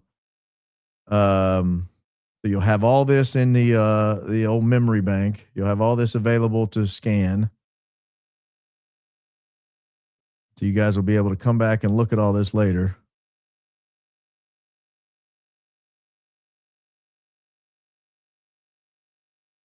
Anything? Man, this is a big hospital. A lot of stuff here. Make sure I'm still in the hospital. Felt like I'm in another county by now. All right. Where else can we go in Orem, Utah? All right, I'll try it. I know what you guys are all thinking, and I just saw somebody say it. I don't know if Sierra Vista is on that day, but we're going to find out. Oh, it's blacked out. No. They don't have Sierra Vista? Fort Huachuca? Oh, that's weird. The whole area is blacked out. Like it doesn't have it at all. Wild. St. George, Utah. See if that's blacked out. No, they got it. Let's see what date they have. They don't have the right date. What about Scottsdale, Arizona? See if they have the right date on that. Nope, not the right date on that either. That's even farther back. Okay, guys. So unless you guys can tell me something else, then I'm going to move on from the map. Unless there's somewhere else you guys want to look in and around Utah Valley University. Maybe I'll go back one more time there. Just see if there's anything else you guys can remember wanting to see over here. Oh, I know what I want to look at. I want to look at these houses that are owned by the university. Like this house is owned by the university. Did anybody park in front of the house owned by the university? What is that? Because this is the house where the alleged weapon was found. You remember? It was in this area right here.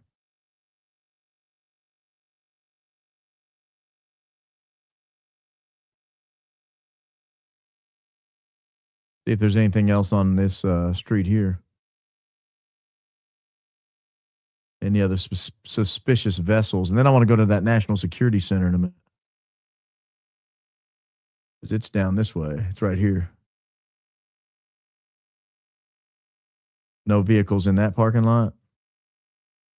Oh, now there are. What are these? Huh. So nobody was parked there and then people were parked there? This is the intelligence agency training center that they have on campus. Nobody parked there. Now somebody parked there? No, not that vision. But in that vision, there is. Right there. So I'm going to zoom in and let you see. This is the area here. So let me go back to the chicken coop. That's this area right here. This is the chicken coop house. I'm pretty sure it's this backyard right here. I'm 99.999% sure it's this house right. You guys see any suspicious vehicles here? What is this? Oh, now it's gone. That's interesting. Now it's gone. Now it's gone. Now it's there. What is that? That's the quickest way to the chicken coop. The chicken coop's like right here, right next to the house. And there's a vehicle right there, but only in one of the 4 images.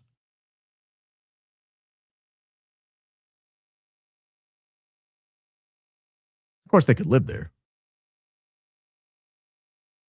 What is that? Yeah, you said the townhouse. I saw someone said the townhouse. I can't go to the townhouse because it's the wrong date. I went and looked at St. George, and it's a totally different date.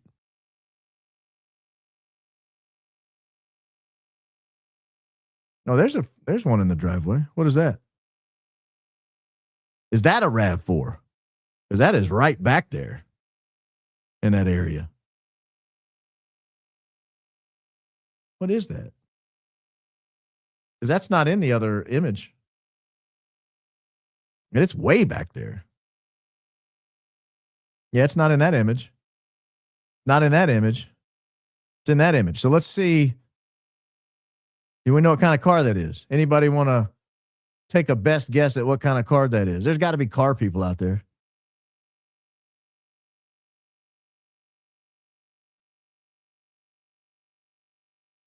Yeah, this is right as it's getting ready to start. A little bit before it starts. You got people showing up. We got a car deep in this driveway, and I don't know what kind of car that is. And that is literally right next to the chicken coop. Chicken coop's right there. You can see it. See it right there? There's your chicken coop. You see it right there.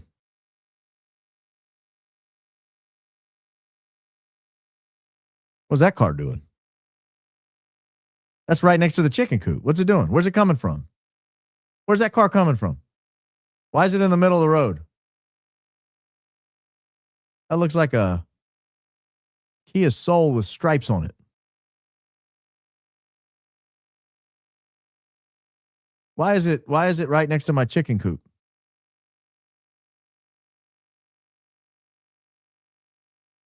Huh?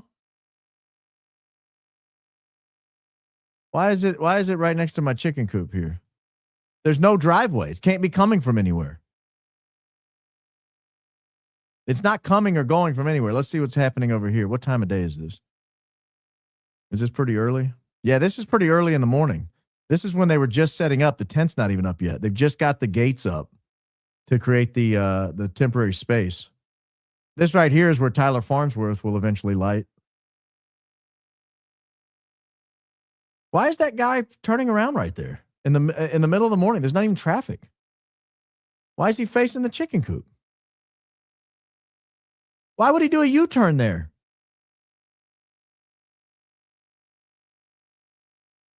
Go right to here and do a little 3-point turn. Why would you do a U-turn there? You can't even do a U-turn there. He doesn't have, his turning radius isn't going to make it. He's going to be in the grass. Or is he driving into the grass? It's just suspicious to me because he's doing that there. And right here, like 25 feet in front of him, there'll be a weapon planted that the bomb dogs miss, but some rookie cops find. That's suspicious to me. Why is he doing that?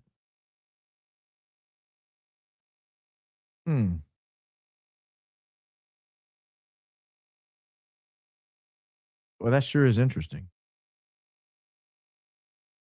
Oh, what is that? Like Jesus is coming back, guys. I think that's what it's going to look like. All right. Anywhere else we need to go? Anybody else we need to go? You guys tell me. Happy to look at anything else, but I don't want to just waste everyone's time. If you've got anything else you want to look at, let me know, and I'll be happy to zoom over there real quick. But short of that, this must be early in the morning. These people are putting their back to the sun. The ROTC building. Didn't I just look at that? This is the ROTC building right here. Oh no, not right there. It's right. Oh gosh, I'm all turned around. Where's the Losi Center? The ROTC building is right here. That's the ROTC building, right? I don't see anything here suspicious. Well, I see somebody walking in. It looks like they're doing some construction.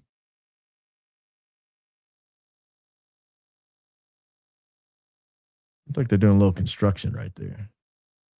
And all kinds of stuff torn up back there. I think that's the ROTC building. I could be wrong. Okay. That's all I got. Unless you guys have something else you want me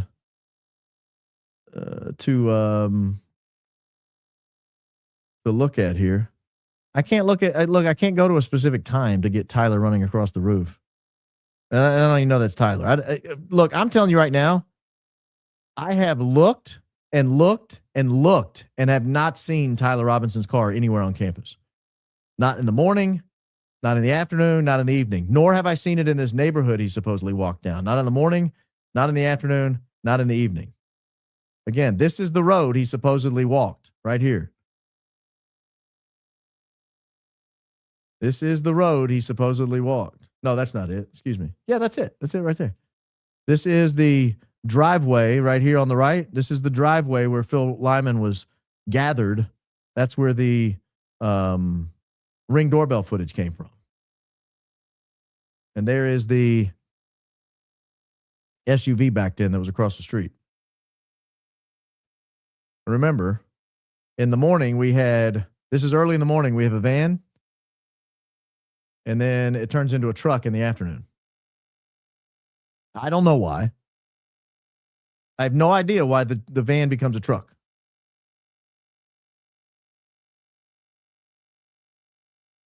It's suspicious as hell to me because he is seen on footage, somebody is seen on footage running down this dirt road towards that truck. Or towards this truck that you remember in one image had the tailgate down as if unloading equipment. And in the other image had the tailgate up. See? Tailgate down, tailgate up. Same day. Same day. And it is parked conveniently where the alleged shooter was seen egressing.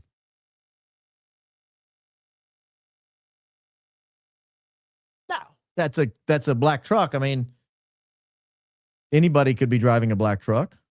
I hear a lot of really highly intelligent people drive black trucks. I thought it might have been this car too, but it turns out it's not. But yeah, I mean, so this is fascinating to me. If I don't do this on air, I'm going to spend another 100 hours looking at this footage. Might as well spend a couple of it on air with you looking at it. Because the key to what happened to Charlie Kirk, I think, is in this footage. Somewhere. I just don't know where. Somewhere in this footage is what happened to Charlie Kirk. Because everybody who had something to do with his passing is on the ground in some of these photos. We just don't know where. We don't know where their cars are, and we don't know where they are. Again, this is where Phil Lyman parked. These are the people walking down the street in all black. This is where we started. I don't know who these people are walking down the street in all black. Again, kind of suspicious if you ask me, because I've looked at a lot of footage from that day. I saw very few people dressed head to toe in all black. And by very few, I mean the guy lying in a prone position.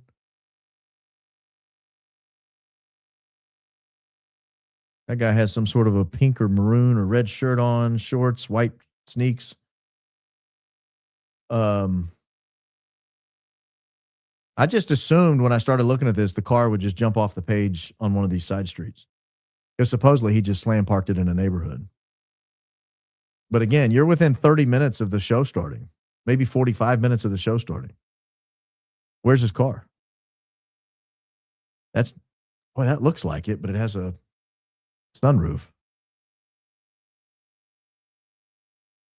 Are we confident his car didn't have a sunroof?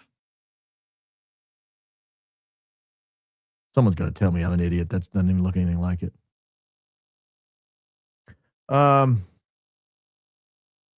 I don't know, man. The key to this crime is somewhere in these images. And I'm going to spend a long time looking at it because every one of the cars in these images needs to be evaluated. I wish there was a way we could like put a gigantic static view of all of this somewhere online and just tell everybody to grab a square and document everything they see. And then we could cross-reference it and we could look all through town. We could have every house covered. Everybody just take 5 minutes and just look at one little area. That would be a dream come true. I just don't see that as a possibility. This right here is the most suspicious thing to me. Why would a car be parked all the way up in that grass? And why would it change to a van?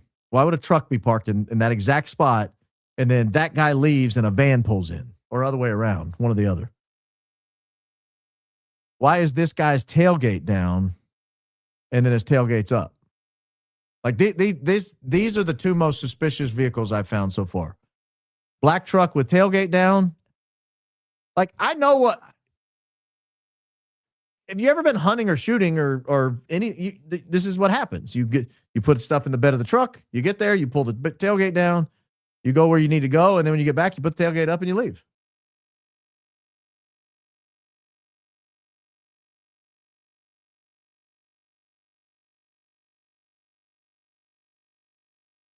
I don't know. All right. I don't have time. We spent so much time looking at that. I don't have time to for the rest of the stuff I wanted to talk about. This is the passenger, just in case you're getting your bearings. This is where the photo was taken of him walking into the tunnel. That's where it was right there. He walks into that tunnel. I'm pretty confident none of these people are him, but we'll zoom in on him anyway, just so you guys can have that available for you. But he walks into that tunnel and then he comes up on the other side somewhere. Where does he come up? Comes up over here somewhere on the other side of that tunnel. Yeah, that's what we got. That's what we got. I'm fascinated by this. I'm going to immerse myself in this over the next several days.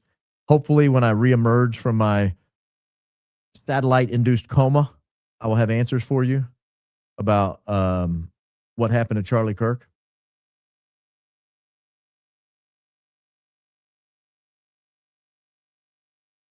But let me hop out of here. That was fun, guys. That was fun. We're going to have some fun with that. I'm going to find some answers with that. We'll have a good time. All right, let me read through some of your comments here. Hopefully you guys in the comments raise some good issues that I can follow up on. If not, don't ever feel bad about emailing me. You can email me at realbaronpodcast@gmail.com. Today was my sister's first full day, so we're starting to get the email handled. We've got the Facebook page now, Real Baron Podcast Facebook page up and running. See, day one, and we're already making progress. So we got a lot to do, though. We got a lot to do. So bear with us. Exercise patience and caution, ladies and gentlemen. Erica said in her random meeting of Charlie that he debated her on Aristotle and Socrates. I feel she was prepped on exactly what he would be impressed by to seal the deal. That's weird. If I went on a date and started grilling someone on Aristotle and Socrates, they would have every right to leave and never come back. Let me tell you something that happened on my first date with my beloved. I ordered a steak fajita, and I liked it rare. It came out rare. And the guy said, I was eating it. It was delicious. And I noticed my date was not eating at all. In fact, she looked green and had a sick look on her face. And I was like, oh my gosh, is everything not to your liking? And she said, I can't eat if that's going to be on the table. I was like, my food? She's like, it's purple. I was like, I know, it's delicious. And she's like, okay, well, I can't eat if it's like that. And I was like, okay. So I called the waiter. I was like, hey, can you cook this up to medium? He's like, oh, I'm sorry. I thought you ordered it rare. I was like, I did, but it's grossing her out. You know, could you kick it up a notch? He's like, okay, sure. Came back, had a good time, got a great story out of it. I can assure you we talked of no Aristotle or Socrates at all. I do want to point out one quick addition to the background here. That pennant was originally hanging up over there, that Auburn pennant. Somebody wrote into the show and said they were disappointed that it had been relocated, and I said I would try to get it hanging over here. So now we have additional background representing both my graduate and undergraduate institutions back here. Did I just hear Pam Bondi say that a Dow of 50,000 is more important than the transport of women and children? There are no words. Christ is King. Christ is King, indeed. Probably the lowest moment from the Trump administration to date. Probably. Probably the lowest point of the Trump administration today. Imagine being Erica right now. Ooh, to be a fly on the wall. Candace lit her up tonight. Golly. And I have a feeling it's about to get so much worse because I know what I'm working on. I don't know what Candace is working on. Now, I've talked to her a little bit, but I know what I'm working on. And if Candace is working on other stuff, she's going to get hit from like 19 different angles. And it's going to get really bad. And I feel bad. I want to say I feel bad for her, but I don't because she brought it all on herself. I would love to know who's approving this PTO for our favorite podcasters. First, Ian took a break. Now, Candace. Baron, I'm afraid your PTO has not been approved by the grand jury. Christ is King. Christ is King indeed. Oh, I had a poll going, and it seemed overwhelming that you guys wanted me to go earlier next week while Candace is on vacation. So I will take that into consideration. I absolutely will take that into consideration. I've got to pull it up and kill that poll though. Let me look at it real quick. Still running? Yeah. So it's 51% of you want me to go earlier, 24% want me to stay in the regular time, and 25% don't care. So it's about half and half. So I will take that under advisement. I may do one or two shows earlier next week because of that. So I can't guarantee it, but I will take it under advisement. I'll take it under advisement. But no, I have no PTO on the horizon that I'm aware of. I might even be in tomorrow because I didn't cover anything I wanted to cover tonight. Because I was playing around on a satellite the whole time. It was fascinating. Fascinating. For the Marshmallow Fund, we're getting her up and running. Getting her up and running. The shade is limoncello yellow. Oh, is it now? Is it now? That sounds fancy. Sounds expensive. Find email titled EK by blank from Deanne. I haven't seen anyone unearth what I found. Can we throw Daisy a bone for her help? You could have people indicate her name one show if they want to give. I'm paying her. She's being compensated. So she'll call you in the middle of the show and say, hey, idiot, you're on the wrong date. Poor Candace. She just could not resist. She had to do the direct opposite of what you said not to do. She took the bait. Like I said, if you have the number one podcast in America, you can do what you want. When you're not number one, you got to follow rules. Got to follow rules. I'm giving her a pass. She's the only one I'll give a pass to. She's the only one. Don't you guys come to me and say, but I got a podcast too. I'm going to say, does it get 2 million views a show? Because if not, don't call these people. My son is an ELR, extremely long-range shooter, and you are usually in a prone position to make the shot. Not sure what would work in certain scenarios. So love your show. Jesus loves you. Well, thank you. Yeah, I mean, ideally, you are in a prone position to make a shot. Have you or Davesy ever looked into who rented the SUV they took Charlie to the hospital in to find out and contact the company and ask them who rented the car and ordered the cleanup and auction? No, I'm not. I don't imagine they'd talk to me about it, but it's a thought. Keep doing God's work, Baron. You inspire me. Well, thank you. I appreciate that. I'm in the UK. Early show would be great. You and Candace are my favorite. Man, God, just throwing memberships out. Thank you.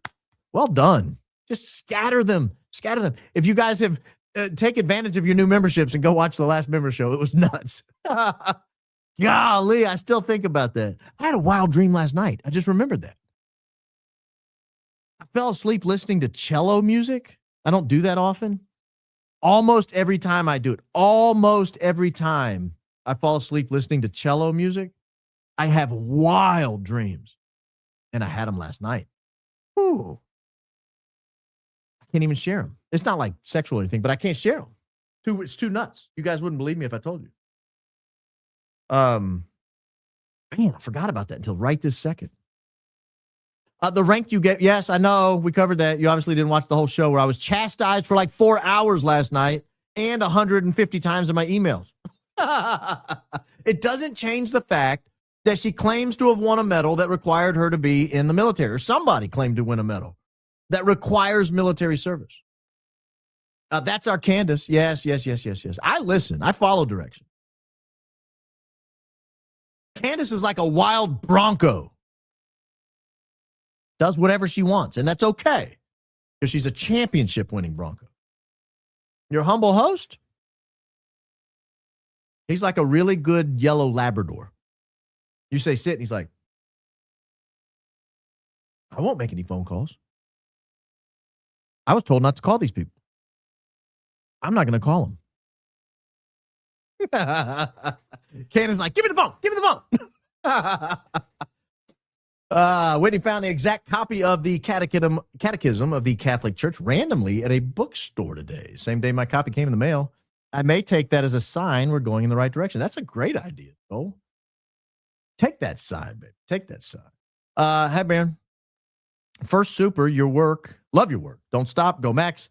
Please look up Charles McClintock's UVU picks. I found Hunter Kozak speaking to Charlie Kirk. Private security. Christ is king. I'm the one who brought the Charles McClintock photos to the world. I mean, we've covered them so many times on this show. I mean, other people may have been covering them. I'm not sure. But when I started talking about them, I don't recall anybody else talking about them. And then Brandy and Billy interviewed them, and they just blew up. So total props to them for reaching out to Charles McClintock. And they put me in touch with him. I've since talked to him. He's a good guy. I've enjoyed my conversations with him. Hold on, I'm looking at something in this satellite footage here. It's kind of interesting. What is that?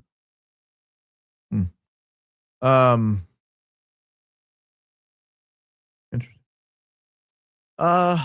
When Candace Owens mentioned that Erica Kirk set up the photo shoot with the creepy photographer for Jillian, Sound of Freedom. Erica Kirk is the Katie Gazelle Juarez, and Ghislaine Maxwell and Naomi Campbell are the British versions, allegedly. I don't know what you're talking about. And I watched The Sound of Freedom in the theater. And I don't watch movies. If I'm going to spend 2 or 3 hours watching something, it needs to be like educational. I guess that movie was kind of educational. It was sort of educational. But I don't know what you mean by all those names. I wish I did. Sounded interesting. Thank you for all your work, Baron. Quick share and series of unfortunate events referenced. EK reading Charlie's notes on Glenn Beck reminds me of Count Olaf meeting Mr. Poe. What's up with all the movie references? I don't know what that means either. A day, 2 ago, someone asked you what a rosary was for. You said it's a way to count to 10. I think you missed an opportunity to share what the rosary really all about. Well, the prayer is different. The rosary itself is to keep track of counting. That's what it is. The rosary itself is a way to marinate, to focus on the mysteries of Christ's life, death, and resurrection. That's what the prayer, the rosary, is for. But I was asked specifically about a rosary, like the physical item. It's a sacramental. It's a way to assist you in accomplishing a faith-based objective. I think I've explained it well. I apologize. But yeah, I mean, it's ultimately a way to count, to keep track of count. That's not to denigrate it.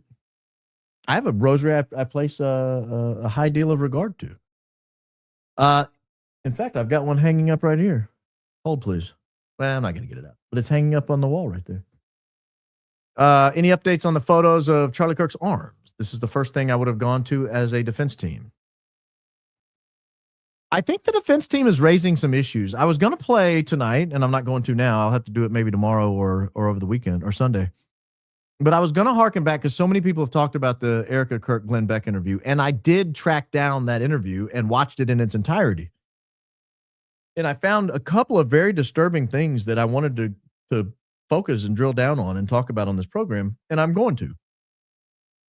Just not tonight. It's too late. But one of the things she talks about is being in touch with the prosecutors every day. Because when Justin Strife and Erica Kirk met with Candace Owens in Nashville, they were told they didn't know anything except what was in, that their attorney said they didn't know anything except what was in the charging document. So what's the point of being in touch with the prosecution's office every day? And she said, the team we hired, they're getting to the bottom of it. Well, what do you learn? You know, I'm going to go over it. I don't want to do the whole show tonight, but it was concerning to me because her story changed like 4 days later when they called the lawyer. So was she just lying to Glenn Beck? Baron, what are your thoughts on vaccines for newborns? My wife and I are wanting more kids, but I do not trust what's in the vaccines. We can't come to an agreement on this. I'm not going to give you medical advice, but I'll say this. For me and my house, we don't do them. We don't do them. Candace is too iconic to follow instructions. Yes, I know. Me, not being an icon, I'm forced to follow instructions. Maybe one day, your humble host could reach such iconic status that even he would be able to call people. Even he would be able to call people. But today, no, today's not that day. Be sure to back up the aerial and satellite footage. Do you want a McCoy to happen again? Good call. I have some answers and clues pertains to your investigation on the fly about Tyler Robinson's transportation after the bang. Been trying to email you for a while. I'm getting a handle on the emails. I apologize if my answers have been slow. Now, if you're emailing the wrong address, I'm not seeing them. I just delete. If you're emailing anything other than realbaronpodcast@gmail.com, your email is absolutely not being read. So fair warning. You've been wasting your time. I've begged you guys, please don't send anything else. I have to do that in order to keep those email addresses clear. They have very small storage amounts and they keep getting full because people are emailing video footage in there that's like 2 gigs. And it just destroys it. So please don't email any other address except realbaronpodcast@gmail.com. If you're emailing it there, I will see it eventually. We are making our way through it. I have thousands of unread emails right now. Most of them are just telling me to watch or read something, which is not particularly helpful. What about the moment Andrew and EK embrace and hug at the airport? Yeah, again, I can't go forward or backward in time. It's static. It's satellite. And check the hotel on the base. I did. The base does not allow me. It doesn't have any footage. And then I went to St. George, Utah and Scottsdale to look at the townhouse and Charlie's apartment, and they are not there either. Or they are, but they're in like June and July. It's a very little. Oh, you thought I'd be off next week too? No, friends, no. I thought you and Candace alluded to a combined effort. Candace has not yet invited me on her family vacations. Candace, I'm available. No, I'm just kidding. That's what she wants is 10 Colemans in tow while she's trying to relax. Are y'all collaborating? By the way, anytime you air is high IQ time. Oh, thank you. Thank you. I'm not going to tell you what we're talking about. That's awfully nosy, ma'am.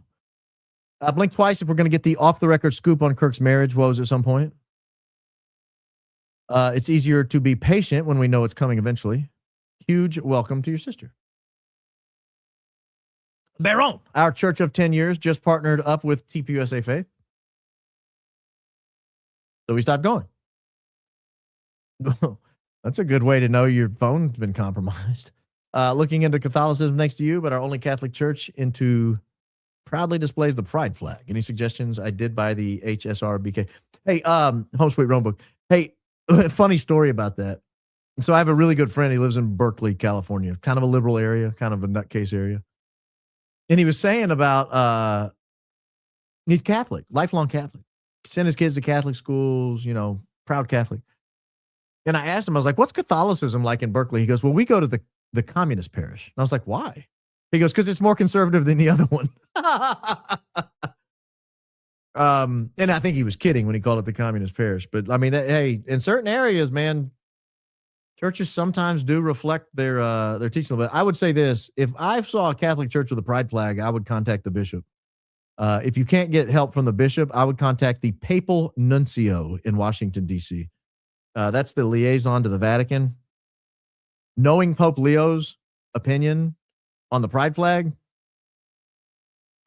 I think the papal nuncio would be interested in hearing if the bishop will not give you satisfaction. But I would go up the chain.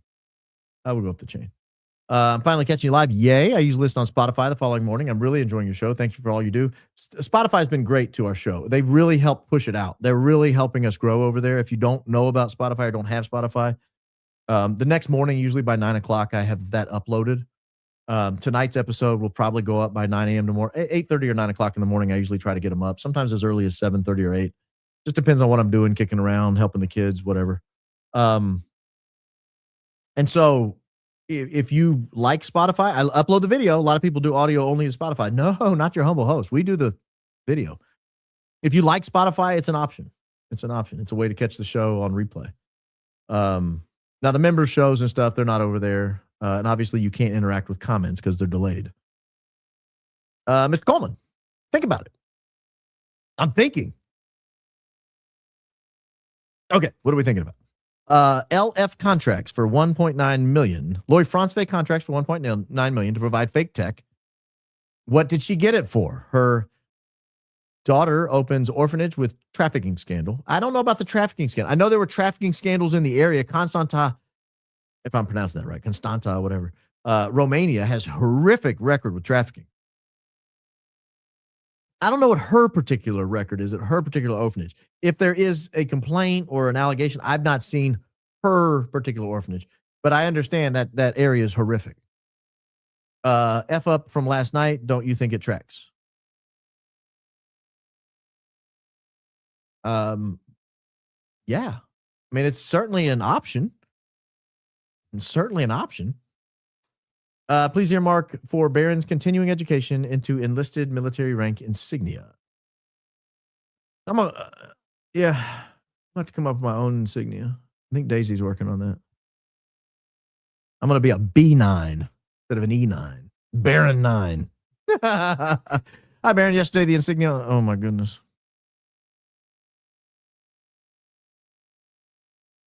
Thank you for your great podcast and educational opening statement. Which news sources would you suggest to add to this high IQ outfit? Oh, it's hard these days. It is really difficult these days to find honest news sources. Everybody seems to be giving in. So I'm afraid to even start naming places because then I'll forget people and then they'll get mad. If you look at my X feed, Baron Coleman, I only follow like 15 people. I have a perfectly little curated list of people who think a lot like I do. Not a bad place to start, and maybe you can start to figure it out from there. But yeah, I have very few news sources I still use. Very few. Redacted is good. They cover a variety of news. Again, I don't want to start naming places. Baron, I tried to watch Jesse on Fire today about Charlie Kirk being alive. Maybe the video won't play. Very suspicious. My tin hat is warming up. It's because it's very gory. Depends on the settings you have on your YouTube channel. He basically had to demonetize it. I think he started to, like when I first logged in, it didn't give me all the headaches. And then I watched about 15 minutes and then I had to go do some stuff related to getting ready for today. And then I had to go back and watch the rest of it. It's intriguing. I don't believe it necessarily. But I will say this. I think every theory right now is on the table and at least needs to be aired out in its entirety. So what I didn't like was when people were saying, Charlie Kirk's still alive. And I'm like, why? Why do you think that? Just because it doesn't make sense? That's not a good theory. But he's actually building not a compelling case meaning that I buy it, but a compelling case meaning it's something that should at least be considered. And I don't agree with it necessarily at all. I think he's dead. But I hope at some point he looks at, like, where's Charlie's body? I'll tell you how far I went down this rabbit hole initially. I probably spent upwards of 50 hours tracing every single plane that flew out of every non-commercial plane that flew out of Orem or out of Provo and out of Salt Lake City that day. Every plane that landed, I looked at every plane that landed before and after them. And then I tracked all those planes to where they went. Then every plane that landed, I looked at every plane that landed before and after them, and I tracked all those planes.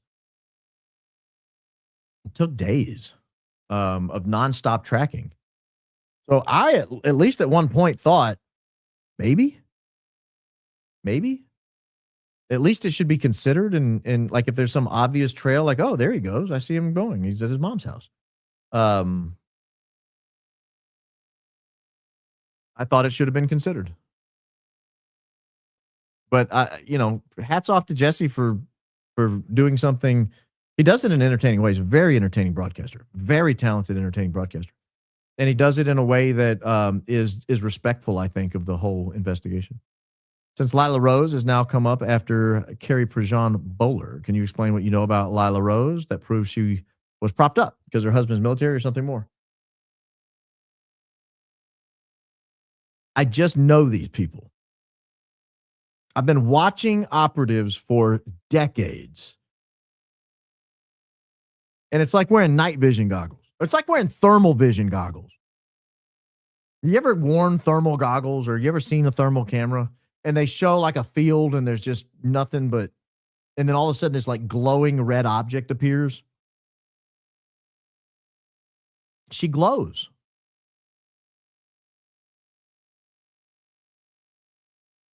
Allie Beth Stuckey glows. These people just glow. They are trained opposition designed to limit the scope of acceptable discussion. They don't consider anything else, and they shame and they push back against. There's other evidence, but I'm just telling you from a broad perspective. That's what I'm trying to do on this program. We're building a set of glasses that we can all put on so that one day you go like this and you grab your little Baron Coleman podcast goggles and you look and you think, oh, I see her now. All I've got to do is review her X feed from the last 2 months, and she glows. Just pops right off of there like she's in thermal imaging. Make me dizzy looking through reading glasses at a screen that far away. Consider this. I'm considering, Jess. Can Sunday lives on the, I'm going to assume you meant Real Baron podcast, be called Sober Sunday?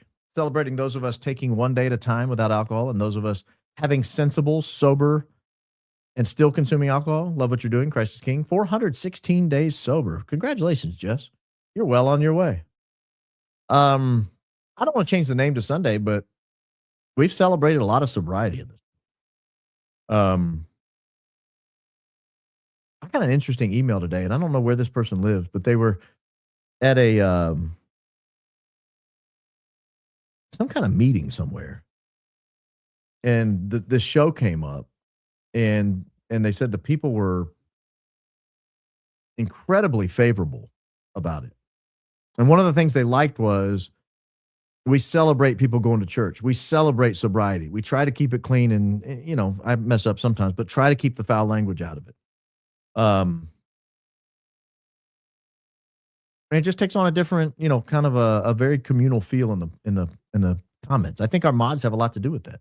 And yes, sometimes people get upset with mods, but they've done a great job of keeping a very nice, a very tidy. Oh, and by the way, thank you. That was very generous, Jeff. Thank you. And congratulations again. Sheep dip. I learned a new word. Thank you. I love your channel. Yeah. Yeah, Daisy started talking to me a week or two ago about sheep dipped in another context, on another story. And I thought, you know who else is sheep dipped? Erica and her mom. She was talking about somebody else. Baron, with Candace off air next week, I'm going to need you to do a show every single day. Well, you kid, but you may not. You may get what you asked for. War Eagle, your show's amazing. Me and my sister are addicted. Well, Ms. Martin, War Eagle to you, ma'am. And you just might get your wish. Is it weird to you that Erica and even Charlie only bring up Gigi and never Mac? Yes. Very weird. It's not gone unnoticed by your humble host. I lived next door to the younger brother when they were raided his apartment. We weren't allowed to go home. I have vid pics of it during martial law. Oh, you talking about the Tsarnaev brothers? Wow, that's interesting. You guys will hate me for doing this, but I can't help it. In your head, France Vey, hey, hey. I'm a huge Cranberries fan, by the way. I mean, I really like the Cranberries. I wish they'd done more music. And I feel bad old Dolores died. Makes me sad. Sent email February 12th, 2:51 a.m. What are you doing up in the middle of the night? Go to bed. Go to bed. Project Veritas, Charlie, regarding O'Keefe sting. Former Project Veritas board member states he knows Charlie was corrupt. Could be something or nothing, maybe something to check out. I'll look at it. February 12th. That was this morning, right? I'll look at it. Someone saying that, I mean, you got to bring the evidence. You can't just say someone's corrupt. That's defamation. Baron on In Program to Kill, McGowan makes the case that psychiatric hospitals are factories for mad scientists to turn the unstable into mass murderers. I think a lot of psychiatrists' offices are that way. I think a lot of programs are that way. I mean, you know what Coach calls Mortal Kombat Ultra? Combat with a K, Mortal Kombat Ultra. You think they just shut that program down? Like they had this perfect program that they were using quite successfully to brainwash people, to influence their behavior, to get them to carry out horrific. You think they just were like, all right, well, we were caught. The church committee caught us. I guess we'll shut it down. Won't use that anymore. Been praying for you, Candace, the jury, and grand jury whenever anyone asks for prayers. I'm putting you at the top of the list. Helicopter's nefarious. I hope it's not. I don't know what I can do if they drop a Chinook on my house, though. I mean, I'm cooked. You got me. I'm not fighting a Chinook. I'll tell you that. Call me paranoid, but if I had a military chopper flying over my house with a pizza call sign, I'd be stuck to my kids like Velcro. That's kind of terrifying. It's a little terrifying. I'll be honest with you. That's why I brought it up. Best place to hide sometimes is in broad daylight. Now I had 22,000 people that saw that. And however many other 100,000s of people that see it after this airs. So if I go missing in the next little while, everyone's going to be like, where'd that pizza? Where's the Chinook? Baron. Don't go big time after generous sis starts. We love you just the way you are, please. Mail. Please check mail. Have gift if you want it. Appreciate you. Thank you. Oh, thank you. I will check it. I'll check it. I'm not, this is not my personality to go big time. That's not who I am. I sit in the world's smallest home office. Again, I can touch this wall back here. The world's smallest home office. Oh, speaking of, I don't want to out him. Another podcaster, all of you know, a lot of you know, sent me a picture of his studio redesign. I got a little lusty. I'm not going to lie to you. I got new studio fever. Now, like new baby fever, new car fever. I had new studio fever. Looked beautiful. I mean, just gorgeous. And I told him then and there, I said, I will never, ever, ever send you a picture of my studio. You do not want to see what it looks like. It looks like a home office with stuff absolutely everywhere. So don't worry about me. Don't worry about me. Very impressed with your knowledge and dedication into the Charlie Kirk investigation. Christ is King. Go back. Christ is King indeed. I'm sure you know that Fort Campbell's nearby. Air Assault School is located there, and it requires low altitudes to rappel, sling load qualify. That's probably all it is. Funny call sign. It actually, I think, flew to Fort Campbell, but it came out of either Gallatin or Goodlettsville up there, like northeast of Nashville. So, yeah. I've always thought that Phil is involved. Well, that's certainly your opinion. All Phil Lyman needs is the BS Mince story from Brian Harple. Are they Philadelphia branded mints? Haven't stopped thinking about Lyman and him staying at Utah. My first thought went to the bombings in the church. Just saying. Man, you guys don't like Lyman. Feel bad for Phil. Baron, you're too brilliant. Your quote, the thing in the middle that some say looks like a pineapple. Oh, maybe she's a swinger. And then Erica's friend's crossbow. Oh, maybe she's a swinger too. You had me cracking up all day. I just say stuff. I cannot be held responsible for things that just fall out of my mouth during a show. Baron, if Erica was just average Joe, do you think the evidence would be enough to get an indictment? The whole thing just blows my mind. The evidence would be enough to have her investigated. I'm confident.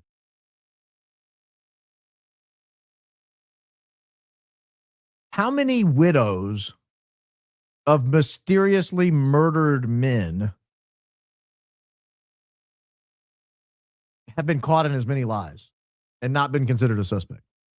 That's just a blanket. Girl, Erica, listen, I'm not saying you did it. I'm not saying you did it.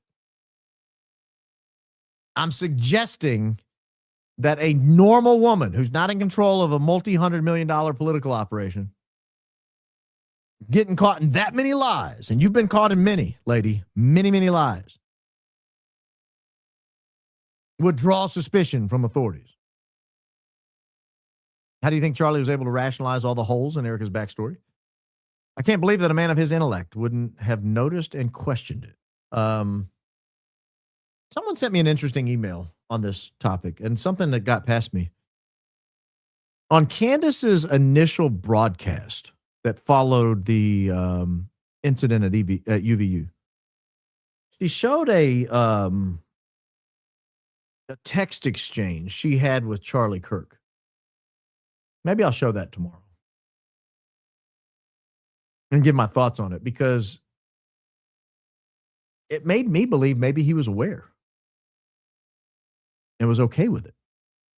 I don't want to say quite that way, quite so strongly, but it was an interesting text exchange that didn't indicate he was smitten. The planes flying over your house are probably out of Campbell. Doing a lot of training exercises right now. They always do this time of year. One flight path goes south of Nashville. Well, this flight path did go south of Nashville.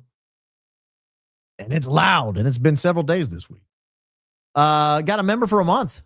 Didn't realize the number of military viewers until last night regarding LF ranking. Mom of Marine here. Shout out to all the service members and their families for their service and sacrifice, of course. Big shout out. Big shout out. Yeah, I got put in my place on that, and apparently I'm still getting put in my place tonight. You will never catch me guessing a rank ever again.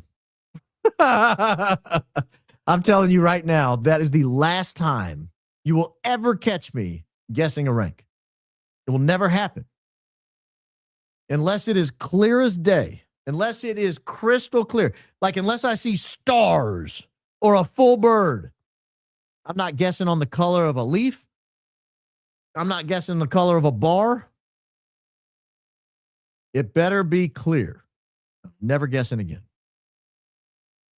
Michael Noyer, in my opinion, quitting your old job and podcasting full-time is God's will. Thank you.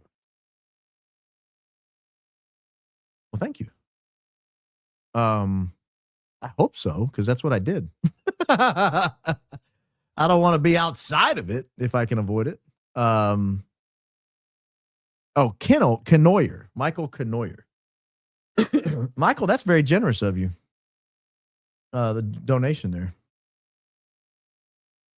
Do I know you? I'm looking your name up. I don't know you.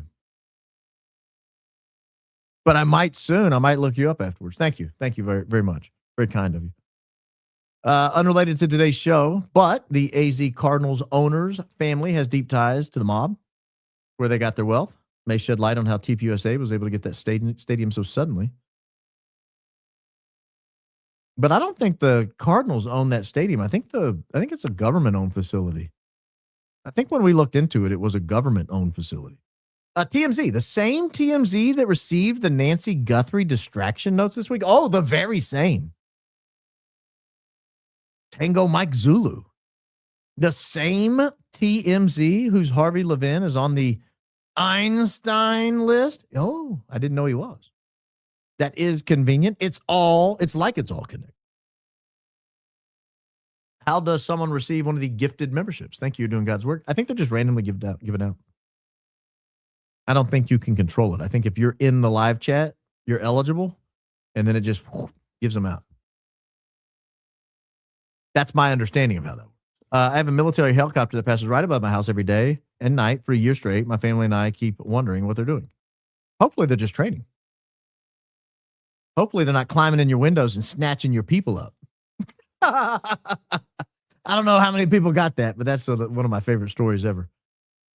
I emailed the UVU woman with the video you requested. I think it's the correct one. Thanks for all you're doing for Charlie. Christ is King. Christ is King indeed. Thank you. Thank you.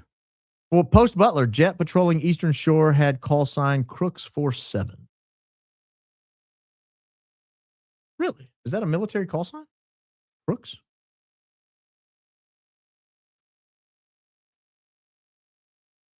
Because that's interesting. Do you have evidence of that? Oh, there's a crook call sign. Is that true? Hold on. I want to double check that before I say it.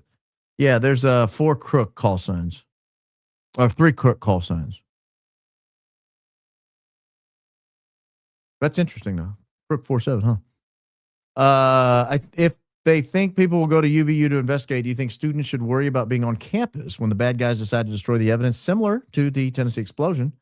Much love from the Bluegrass State. Well, that's an interesting question, Haley. I wouldn't think so, because I think the evidence is probably already pretty thoroughly destroyed when they repaved over the actual site days later. What were they trying to destroy? Because it was not, in my opinion, done in good faith. Was it explosive residue? Was it fragments of something? Was it some sort of liquid that might have spilled in the area? I don't think it was done in good faith, but I think by digging it up, and they didn't just put something down on top of the ground. They dug that area up. They put like a layer of something down, and then they put the pavers down, and then they put all the daffodils to befuddle the dogs. Thank you, though. Very, very generous. Thank you. I think TR walked in the front door and out the back door of the house. Funny, I keep unfollowing you on YouTube, even though I haven't missed a show since November. Funny things going on here at YouTube. God bless. Yeah. I had a conversation today with somebody about that. Maybe that won't happen as much in the future, hopefully. But Baron, I just had to back out of the show to see if I was watching the latest current show. Keep up the good work. My super chat matches your canary yellow hoodie. It does. It does indeed. It's daffodil yellow, befuddled by daffodil yellow. War Darn Eagle, thank you for cleaning that up. For the kids. It's for the kids. I knew you'd come through with that AU in some form or fashion. Looks great from Cody, Wyoming, by way of Auburn and Montgomery, Alabama. Keep up the good fight. Ty Bird, I used to be on the radio down that way. Cody, Wyoming is a beautiful area. You're not with Yay, are you? Doesn't he live in Cody? Video you're looking for is on Candace Owens podcast episode 246, timestamp 1120. Wow. That's good research. Baron from the state of Texas. Haley says hi. Hi, Haley from the state of Texas. Baron, we are here because we follow rules clearly. Thank you. Finally, someone follows rules. As a lawyer, any thoughts on Bondi crashing out yesterday? Stay safe and God bless. Not her finest moment. Nor have many of her moments been her finest moment, frankly. I don't know why she was appointed, if I had to say so myself. Great open tonight. Thank you. Very kind of you. Kept waiting to find out Lyman was found dead for going rogue by trying to get fame for interviews. Blew the whole secret plan because he couldn't shut up. Well, that's your opinion. That's your opinion. Over to the Rumblers for just a moment here. Check your email, 7:02 Mountain Standard Time tonight. What time is that? That's 8:02 my time. That's 8:02 real people time. I have answers and clues about TR after the bang. Been trying to touch base with you. Oh, I think I already read that one. I'll check it. Speaking of, I spoke to someone over at Grumble. They reached out to me. And they said to let everyone know that I have a tip jar on my page. If you go to rumble.com and you click tip, a lot of you have asked, how could I give you a tip without platforms taking any of it? That is an option. I've never used it. But if you click it, it will pop up a Rumble wallet link. And apparently they don't take a cut. Now, I don't know if there's a fee to do it or not. I don't know what they get out of it, but it's there. All you got to do is click the tip button and it's there. I have no idea how it works. But I'm told it's connected to my my account over there. So if you put $5 in there, apparently I get all 5 of it. I'm not. That's my understanding. Kept waiting to find. Oh, whoa. Sorry, I already read that one. I saw Franklin on the map with the helicopter. Is that Franklin as in the Max Clark, drafted by Detroit? Either way, I'm a fan of both. I have no idea who that is. I'm going with yes. It is the same Franklin. It is the same Franklin, sir, ma'am. Sir, if you're asking about an NFL draft prospect, I'm assuming it's sir. Baron, what if the video they have of TR is from a different day where the powers that be sent him to scout and drop the rifle? So that could be true if the video is of him entering the tunnel and climbing. Whoever was on that roof, allegedly, the cars in the parking lot appear to be the same day. I've gone back and compared. They are the same day. Now, whether or not there was some hocus pocus where they changed the guy out and all that, I can't answer that. The young man filming the route included a foreign man. I think I recall Candace saying that. Candace's audience made a match with an Instagram guy in an underground anarchist club. I think Sweden. You guys terrify me. If I'm being honest, like if you can do that, that's scary, guys. Thomas Crook's chat with Nordic resistance global terrorist related. Ooh, that's really interesting. That's really interesting. I've never put that all together. Maybe, I don't know. I think Thomas Crook's still alive. We should just ask him. I don't think that guy's dead, if I'm being honest with you. I think Charlie Kirk's dead and Thomas Crooks is quite alive. He might be watching. Hey, Thomas, you a fan of investigatory journalism? I see. It's got real bad feedback in my ear. Man, that was loud. World is in the hands of Satan. 1 John 5:19. Be the light. I'll take your word for it. I do believe the world is in the hands of Satan. I see too much evidence, particularly the governments. Is there an honest government anywhere on earth that you can name? Like if you right now say the most honest government in the world is, who do you put in that blank? It's a legitimate question. I don't put the American government in that blank. I don't put the British government. I don't put the Russian government. I don't put the Ukrainian government. I don't put the Australian government. I can't think of one. It's almost like you're right. The world is in the hands of Satan. Edge. Son is Mopar Mechanics. Says that is not a Challenger. Too curvy and the hood is too short. Keep up great work. Love the yellow regardless of what others say. Well, Ed, you're quickly becoming one of my favorite commenters. I'm a sucker for flattery. Howdy from Texas. Howdy. Can you provide more deets about the Hilo? Certain it was a Chinook? I'm certain. I looked it up on Flight Radar.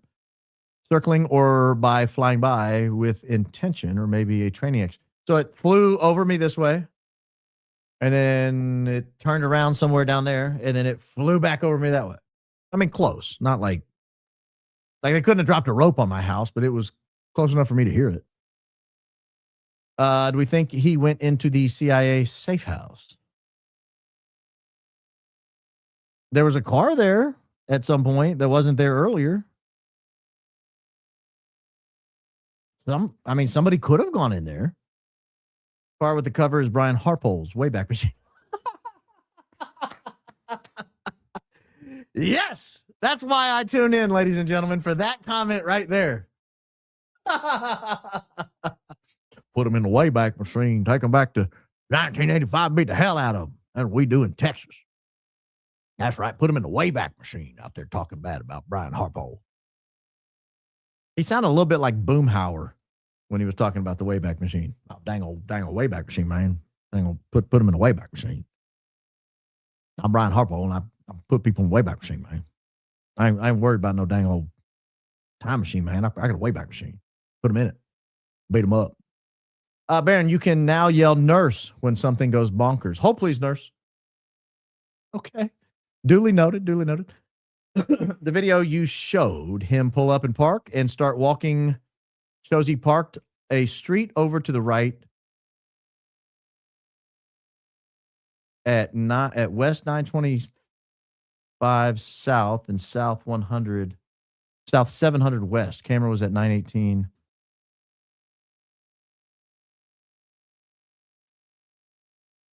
Okay, I know what you're saying.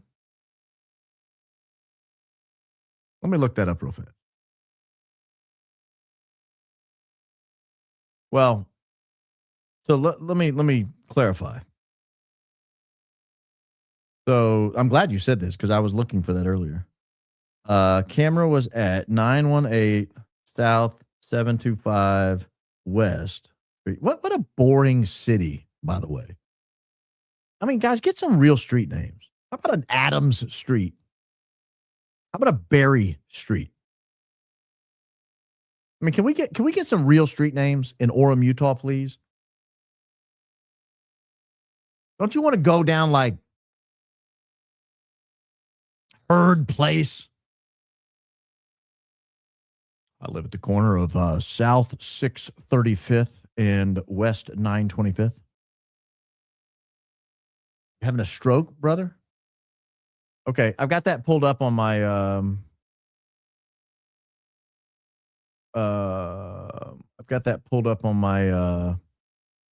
Google Maps.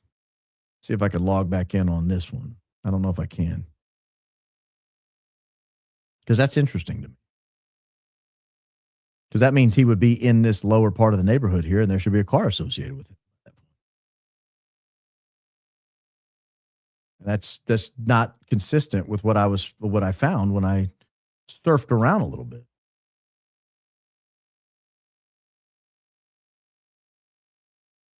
Okay, found the spot. You guys want to look with me for just a moment? Well, for those of you bored by maps, just give me 60 seconds. So this is the area where we're told, this is the house right here where we're told the camera was. And it had him pull in, park, and walk. So is one of these his car?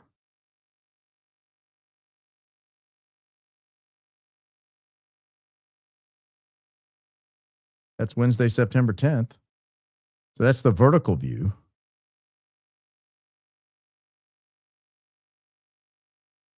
Again, back to the house where we started. Now let's go to the panorama view and see if we get different times here. Is that him? That's not him. That's a black car. Is one of these him? No, those aren't him. Oop. Back to these same cars up here. I don't think any of those are him. No, he didn't have a sunroof. That does look like him. That doesn't have a sunroof. He didn't have a sunroof, I don't think.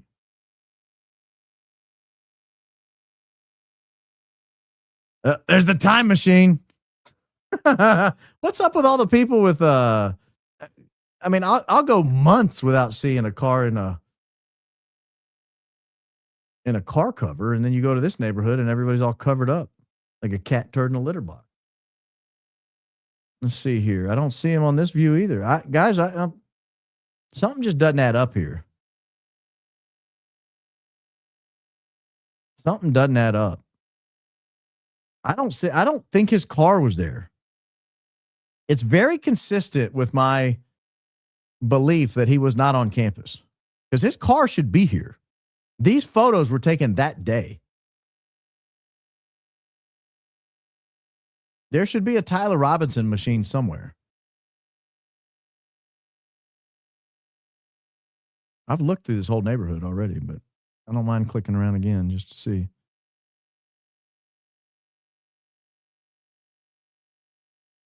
No. Not here, guys. Not here. And again, this is the house we're starting with here. So he should be somewhere there.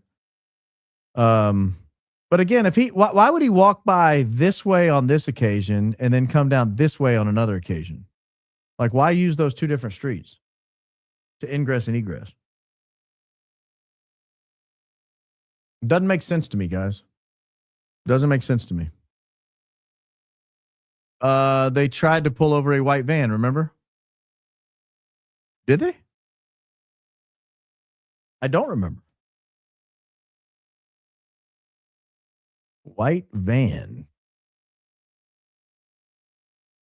I don't see anything about a white van. I have to look at that. I don't recall that.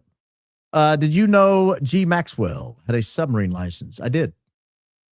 Also, J.E. and C.K. killed on the 10th. Different months, though. Weird. Not really. Only so many days in a month. Absolutely love your show. I'm a huge fan of yours from Las Vegas. Well, thank you. Yeah, I did know that. It's a weird little fact to her. She also had a yacht at one point. And I think they might have been able to dock submarines at that stupid island down there, if I'm not mistaken. But I could be wrong about that. Do you know what the limp is from? Crazy to think he goes from limping down the road to jumping off a roof same day. Probably why they won't show the video from the stairwell guy. No limp. Perhaps they told us the limp was because he had a gun shoved down his pants. What we've not gotten is any explanation for whether or not he had a regular limp anyway. TMZ video guy comes in a frame, not from the direction of UVU. It's as if someone picked him up and dropped him off. If it's not TR, we're looking for a different car. If not TR, we are looking for a different car. Yeah, but we don't know what car. I'm just proving that the Challenger is nowhere to be found. It's not found. And these images were taken in the run-up to the event. And he was supposedly in this area for hours leading up to the event. So his car should be there. It should be on this screen, and it's not. Or it's in a garage, which means there's a cooperating witness somewhere that we haven't identified. Huge fan of your work. Well, thank you. Again, huge fan of flattery. Please take another look at car in Lyman driveway. Spoiler on top windshield matches TR car on truck bed video. Very distinct. Take another look at the car in the Lyman driveway. Still got it pulled up. Happy to look. Spoiler on the windshield, you say? Are you sure about that? I don't recall seeing that.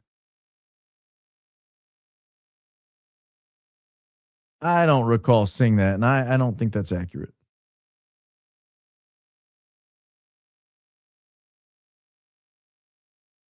All right, here's the car in the driveway. Spoiler on the windshield. Here is the car in the driveway. I don't think that's him. You're saying that's his car right there? Because we know it's not that one. That's some dorky looking sedan. He had like a cool looking car. I don't think that's it. I'll let the jury be the decision maker there. I'll leave that up for a second. You jurors can look at it. When you and Candace Owens mention each other, it feels like a real community. You, Coach Colin, and Candace Owens. I think so. I think it's real community. I genuinely believe that the few of us out here fighting on this side publicly like this have genuine respect for one another. Baron, did you see the other Ring doorbell footage from Gary Hughes Investigates? I have screenshots of the video. I don't know. Is that the one that was just referenced that we just looked at up and down that street? Nice sweaty, bruh. Just made a video about my perspective on Blake Neff and Andrew Colvitz comments on the Tyler Robinson trial. Takeaway is that He may walk on a technicality by design from the start. I think we covered that video, didn't we? Was that the day of the hearing when Blake Neff did the hearing? I'm irritated when people say, as a man who's done criminal defense trials, I'm irritated when people say that people get off on a technicality. Every acquittal is a technicality. Like the technicality might be you got the wrong guy. But I mean, it means one or more of the elements failed. That's all a technicality is. Baron, can someone streamed a video on our podcast with Lady and Shaner? Yes, I've been looking for that video. Episode 1, October 1, episode 246. Been waiting for first super chat opportunity. Thank you. Thank you. I think somebody else gave me the timestamp on that earlier. I will watch that video. Because I want to see, is there a truck parked back there? Is there a van parked back there? Or is that unusual? Hoodie Lawyer, not the Lincoln Lawyer. I did like Lincoln Lawyer. I only watched the first season, but it was a cool show. What about the steakhouse where TR stopped? What city was that? Was that Grand something? What city was that?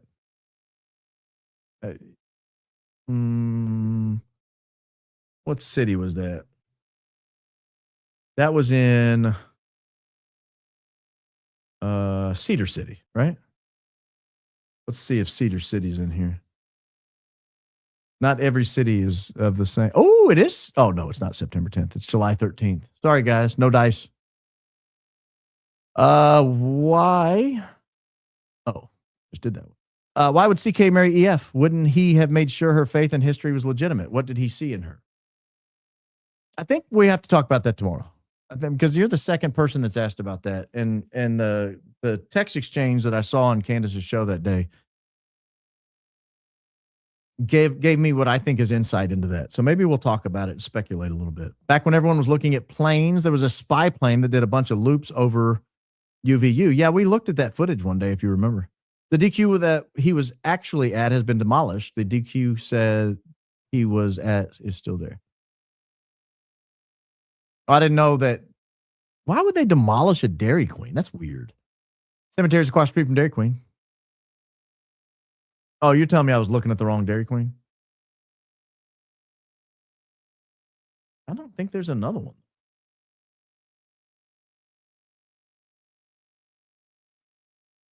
Yeah, it's the only one I have.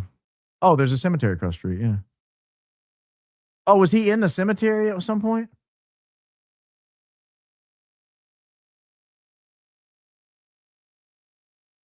Oh, that's interesting. There's a car back there in that cemetery.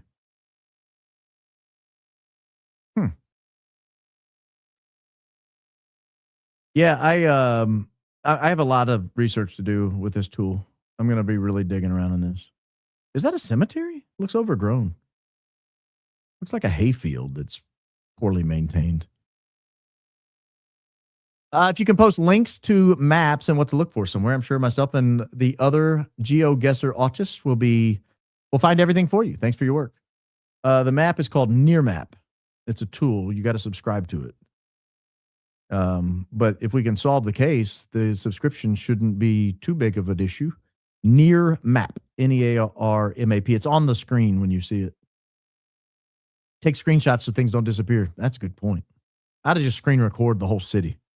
I'm going to do that. When I do this tomorrow, I'm going to go through it again. I'm going to screen record as I go. That's a good call. Project Constitution X post, October 17th, has video of the car driving by the Ring camera. Wrong date. Yeah, I know. I got a call. Thank you for telling me that.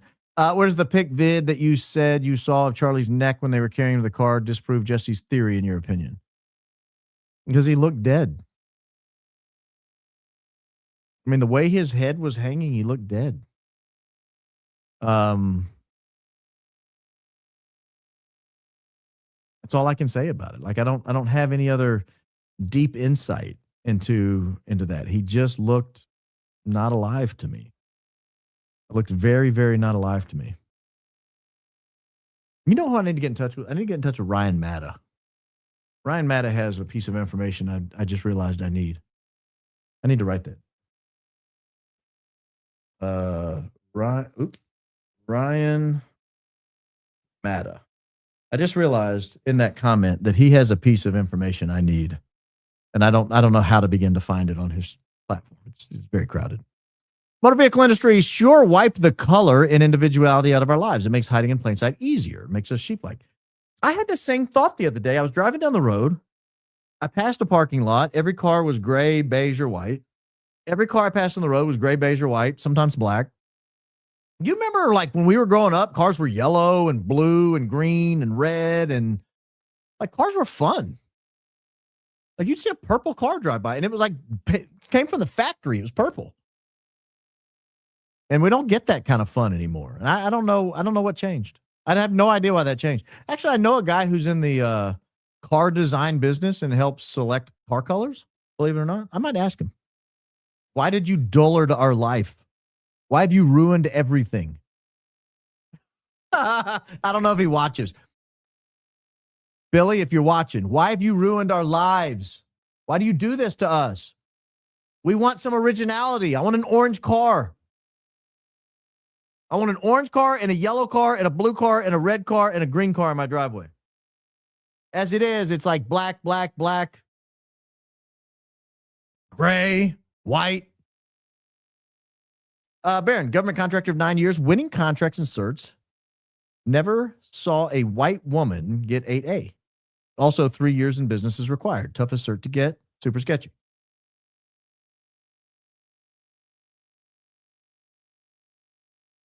Almost like she's sheep dipped. Thank you for helping prove my point, lady. I appreciate that. You guys are wonderful. Why was Tyler walking back towards UVU? That makes no sense, especially if he was fleeing the scene. Again, why walk back towards UVU? Well, a couple things. One is the video we have where he's in the dirt. He is moving away. He's moving north. So he's moving away from UVU. But the narrative suggests he did make his way back to UVU at one point to try to see if he could capture the rifle. Granddaddy's GAT is what he was going for. But I don't know that we have footage of that. Sometimes the date changes in real time as you're zooming in and out carefully. Yeah, I saw that. I noticed that. Coincidental that Lori Francefe has Lyme disease. Biological weapon against an older, aging out asset. Things that make you go, my son's been dealing with Lyme for years. God bless, go Max. Apparently it's terrible. And apparently it's pretty obvious it's a biological weapon. It's definitely just in that area when you zoom in, changes that location pictures like it's altered. Huh. Don't forget to like, subscribe, notifications, share with your friends. Oh, we got somebody rating the stream. So you like big butts and you cannot lie. Guilty. You other brothers can't deny. Also, what do you say when people compare Vatican with the city of London? Asking with open heart. Thanks, love, both juries. I've not heard that comparison. I don't have anything. The first I've heard of it. Fellow grumbler. You're bringing up next chat when finishing last answer and skipping it 2 times, FYI. I did that sometimes. I sometimes do that and I forget. And now I'll never be able to find it. I will never skip your chats on purpose. I never skip them on purpose.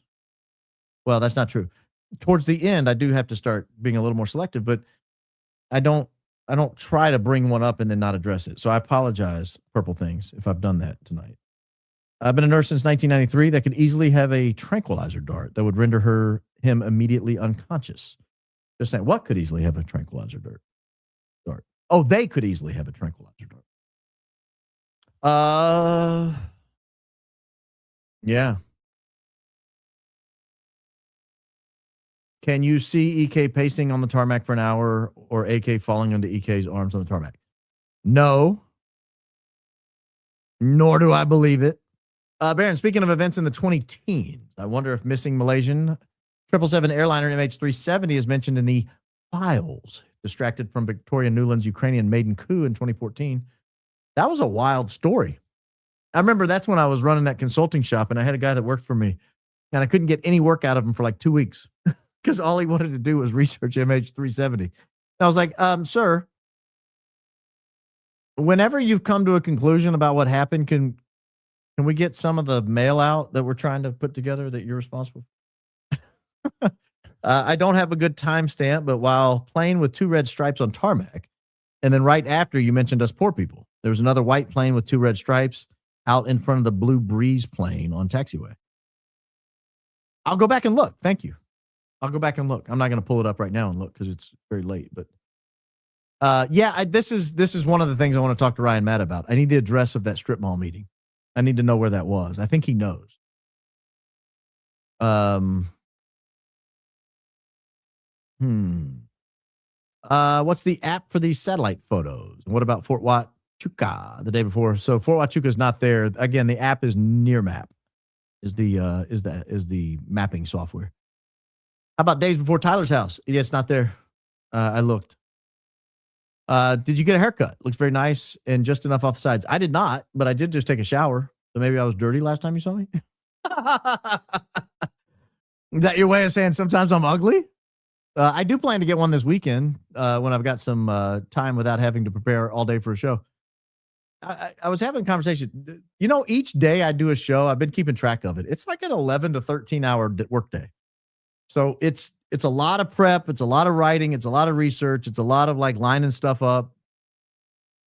And I don't have time in that to go get a haircut.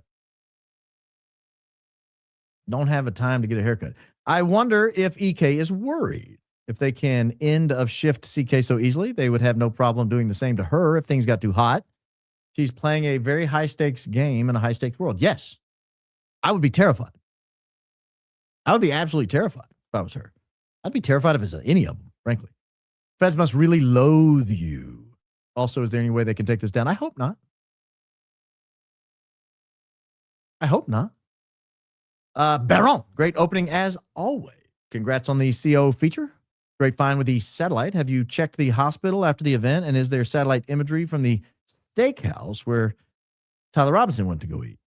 There's not. I did check that. We can't check the hospital after. Again, some of these questions remind me a little bit. You remember the movie Enemy of the State with Will Smith and Gene Hackman? And he's talking, and they're like, they're talking back and forth, and he's mentioning that there's a satellite above watching them, so be careful.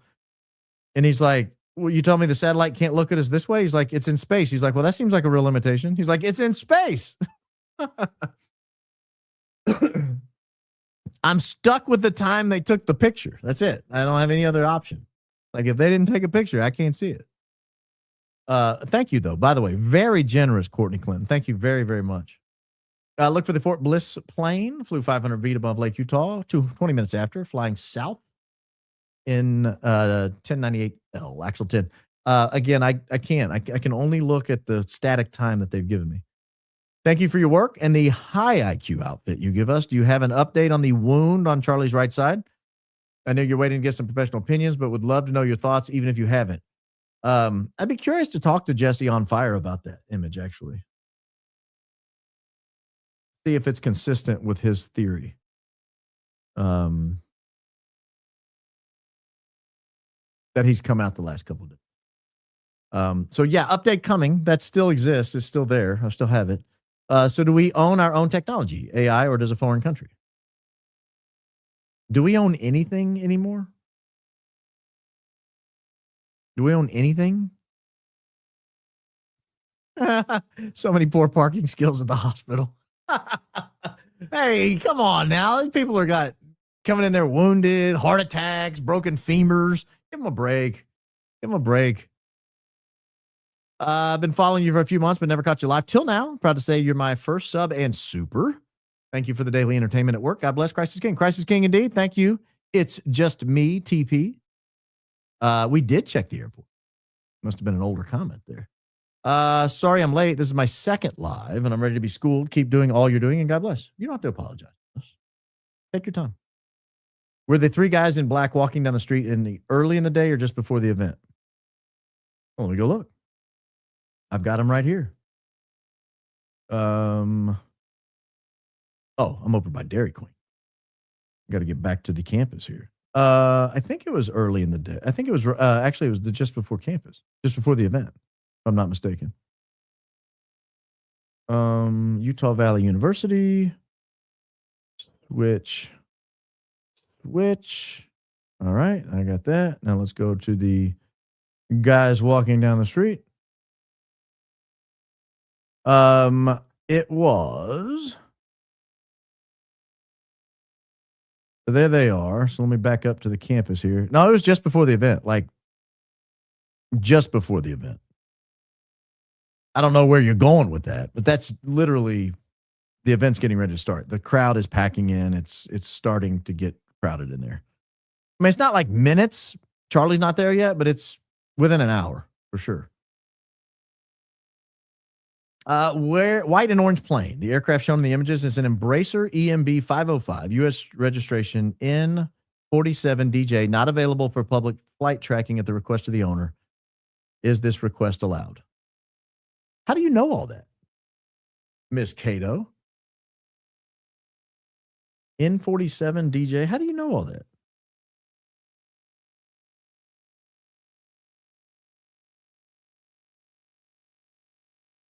From Wichita, Kansas.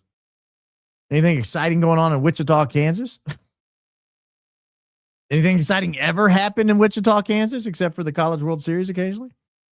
Thank you for that. And the alleged messages to Lance, he said he couldn't get to his car because of this search. Oh, couldn't get to his car. I thought he couldn't get to the gun. Baron, I looked at the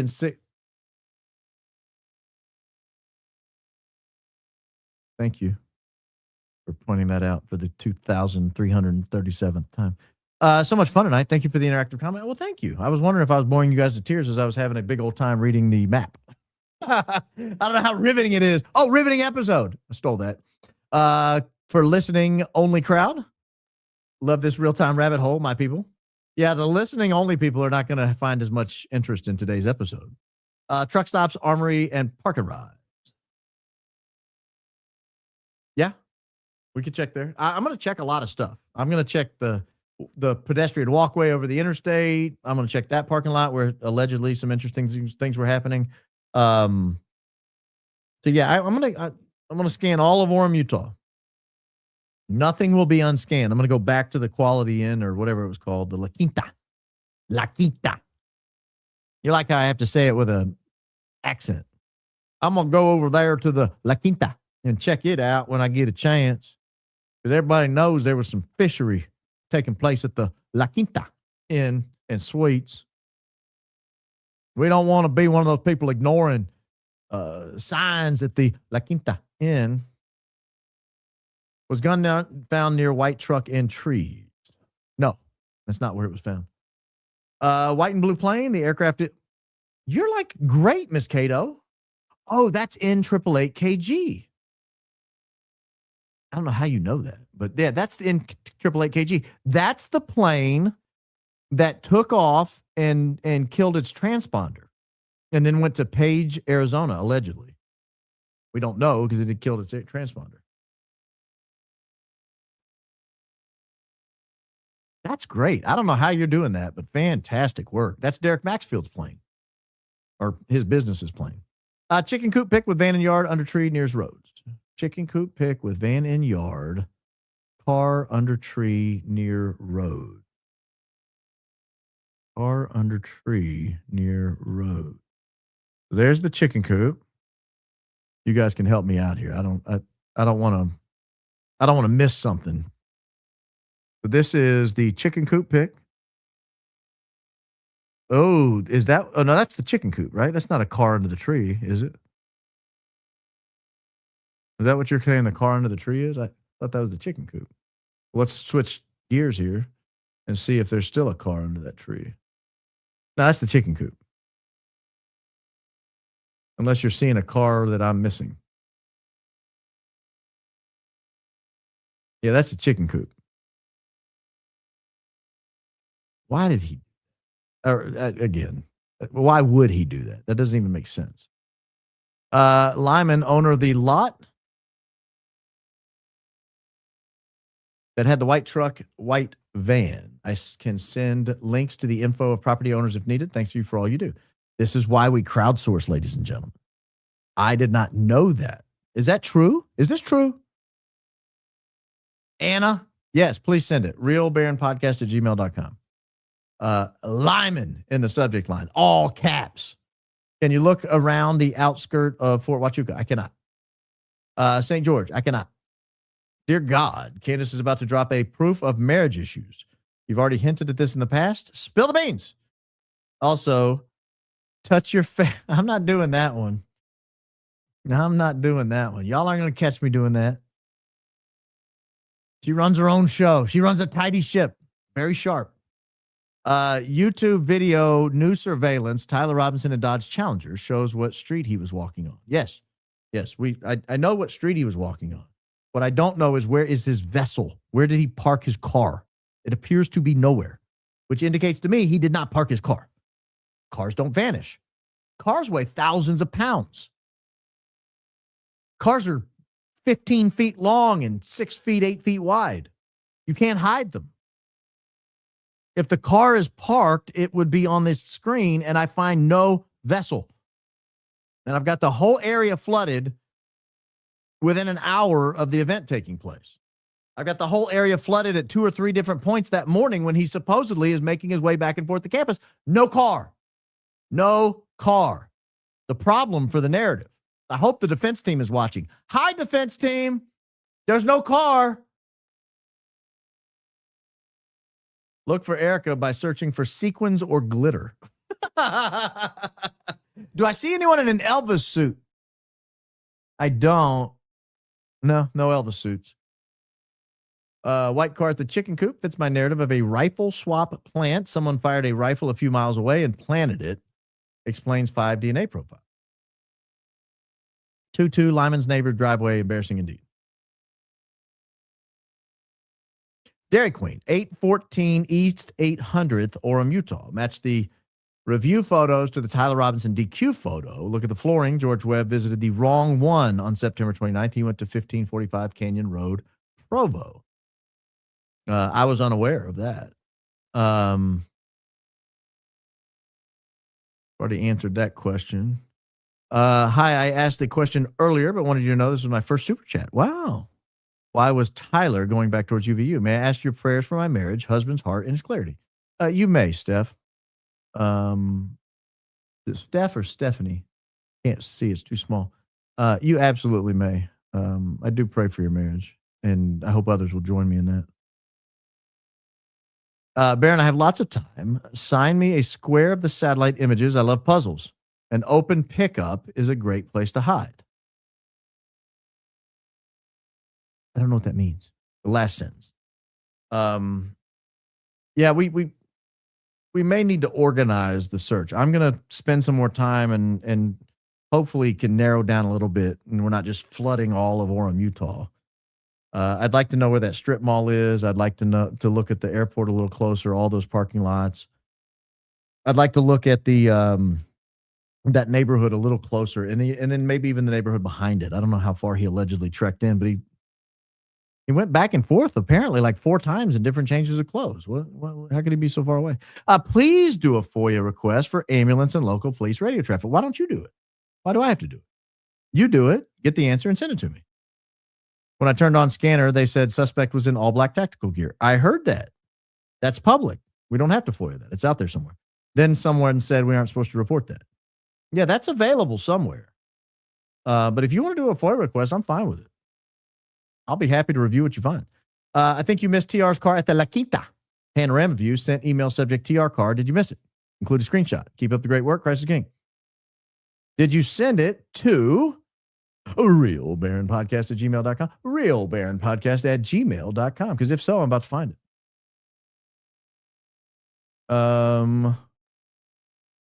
Someone's knocking on my door.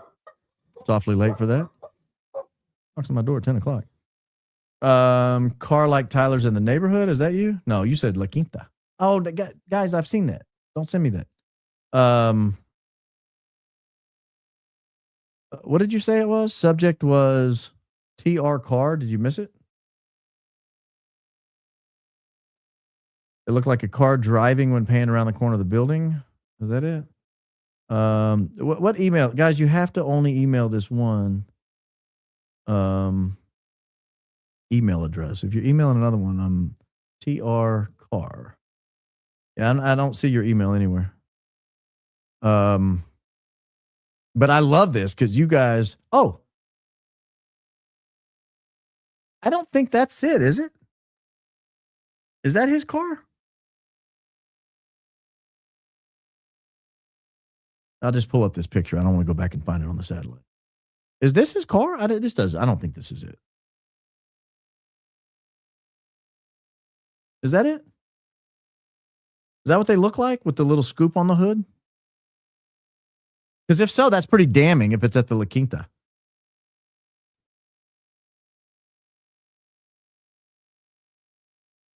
Gosh, I don't know. I don't know, guys. It kind of does look like it now that you mention it. I'll tell you what I need to do. I need to go back and look at, somebody sent me images of a car, the top of a car. And maybe that's the thing I actually need. If we solve this tonight together as a group,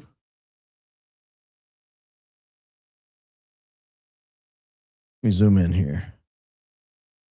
It does kind of look like that, doesn't it? I'll be damned if that doesn't look like it.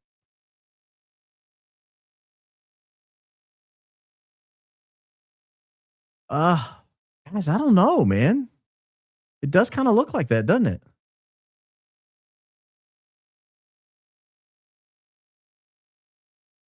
This is what they're saying the top of a Charger looks like. Let me show you this one.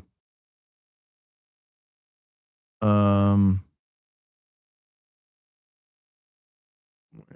am I? Guys, if we solve this tonight while we're sitting here on this together,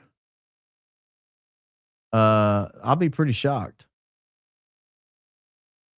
So they're saying this is what the Charger looks, or the Challenger looks like. See that little scoop right there? See that right there? Boom, boom, boom, boom, boom, boom, boom, boom. Now let's go back to the other, and you guys tell me. I mean, if that's it, does kind of look like it, guys. Is that his car at the freaking La Quinta? Because I can tell you what time that was if that's true.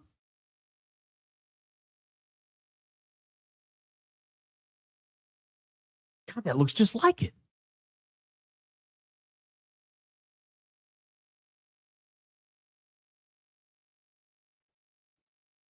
First, Christ is King. Indeed. I'm gone cold, guys. Like I seriously have gone cold. Like that really looks like it.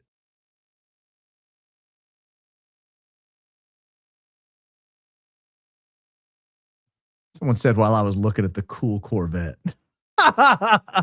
Ooh, I think I found. I don't think that's it, is it?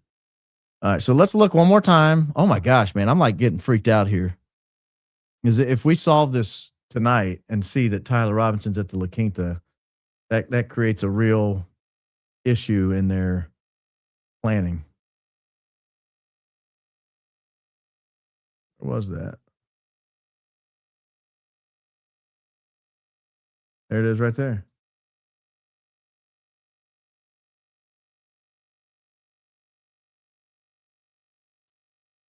Did they have that little thing on the front of the hood right there?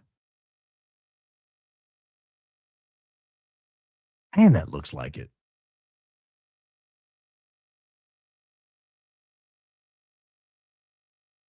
Let's see what time that was. Where's the event? We can get an idea what time that was. Yeah, that's pretty early because this is where they were just setting up. That'd be early morning at the La Quinta. Someone's saying it's not it. It's not even close.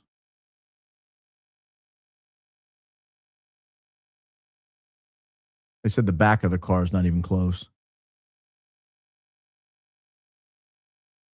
It is pretty rounded on the back. I will admit that looks pretty rounded. And it looks like it's got some kind of a hood emblem or something right there. I don't know that that's it, guys. I'm going to put some thought into that. I'm going to run it by some experts. Good catch, though. Good catch. Christ is king indeed. I'm behind in the show, but did you check the DQ? Yes, we did. My mom and I love you. Well, I love you and your mom. Happy early Valentine's Day. Baron never disappoint. Hate to suggest this, but maybe check drone video. This may show takeoff or return location. OU1, by the way, shoot you an email. I don't know what that drone video thing means.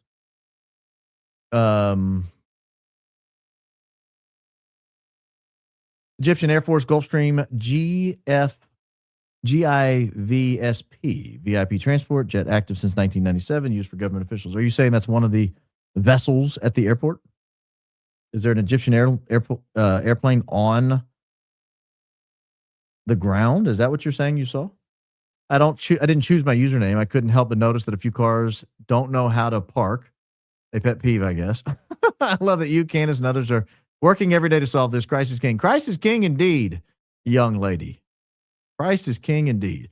Baron, many blessings from your favorite seminarian. God bless always, keeping you and Mrs. Coleman in prayer. Please, Anthony. We'll trade prayers out. How about that? We'll keep you in prayer. You keep us in prayer. And we will we'll be covered. Hey, interesting thing here. So there's a website where you can input. I just learned this.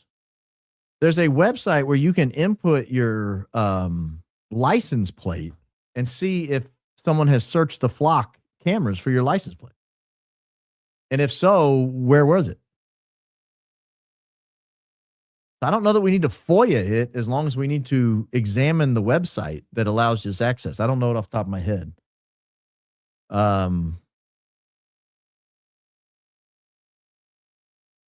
Candace is banned from Greater Bali. I don't know what that means. I looked at different satellite images from all different dates. The black truck with the tailgate was there in all of them. Good to notice. The white truck was not in all of none of them. The white van is not in any. That's good intel. See, this is why we do this publicly. You just cracked a huge clue. If the truck is in all of them, then it's probably not suspicious. But if the white van and white truck are not found in any of them ever, that's an issue. That's a real issue. TR car on video at Strip Mall. Yes, we are going to find that. We are going to find that. As far as the Fort Huachuca, it's not available on here. Where's the excavator? There's testimony from the excavator driver who supposedly spoke to Shooter cutting through. He confronted and told him no trespassing. I don't know. Good question. Good question. A lot of these are things I've already answered. Or, Baron, love the show. Found you on Candace. Any advice for young parents? 4 kids under 5 years old in 6 years. We want to be the best. Thanks. Well, you got your hands full. Right now, feeding them and keeping them safe is the priority. Changing their diapers and, keeping them clean and happy. I don't really have any advice. Congratulations, by the way. We had our third before our first was 3. So we had 3 under 3. And then we had our 5th by the time our oldest was 8. Or she was about to be 8, I think. Yeah, she was 7. So it goes quick because now they're all old. Now they are all old. Guys, I appreciate you hanging on with me for 3 hours and 10 minutes. What is my prediction for 26.1? 100 cal row, 100 burpees over the row, or 10-minute time cap. I think I would not be shocked if that's it. Stu Peters trying to get hold of you on X. That's news to me. I could check him out. Thought it'd be a great collab. The dog watches TV every time you'd laugh. It's adorable. Well, good morning, Hound. Good morning. Just got here after choir. Oh, and I am so glad I caught you. But then I have to go back and watch from the beginning. Sang, surely the presence of the Lord is in this place, and cried like a baby. What's wrong with me? Go Max. Nothing's wrong with you. The Spirit of the Lord was touching you. War Eagle, Baron. War Eagle to you. Did anyone else notice in the Glenn Beck interview, EK referred to Charlie's death as the event and then corrected herself? No. And I watched it today. I will watch it closer.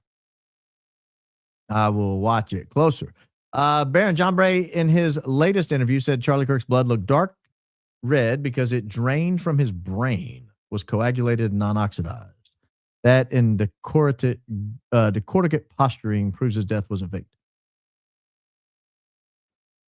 I don't know how he would know that. Drain from his brain? I mean, I don't know how he would know that. I like John Bray, but I don't know how he would know that.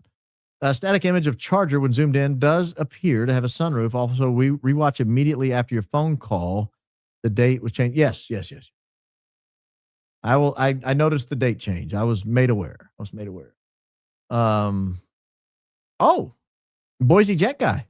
Not going to lie, the small jets with orange stripes at the Orem Airport satellite photos look near identical to what I saw land in Boise. I cannot find the original email I sent you on the subject. I have it. I'll check it out. Shouldn't your research on Egyptian planes show the satellite from Orem Airport? I didn't do a ton of research on Egyptian planes, if you recall. I did find a few more Egyptian planes that are in and out of the country that people weren't noticing, but I don't recall doing a ton of research on the Egyptian planes. But thank you for that generous contribution. Why do we not know what exactly Charlie was doing in the days prior to his death? What was he doing in Asia? I think apparently he was in Korea helping to hype up some local church leader there or something. It was very, very unclear to me what he was doing in it. Became a member and loved the last member show. Started watching you on our TV, and now my husband is watching too. Hi, husband.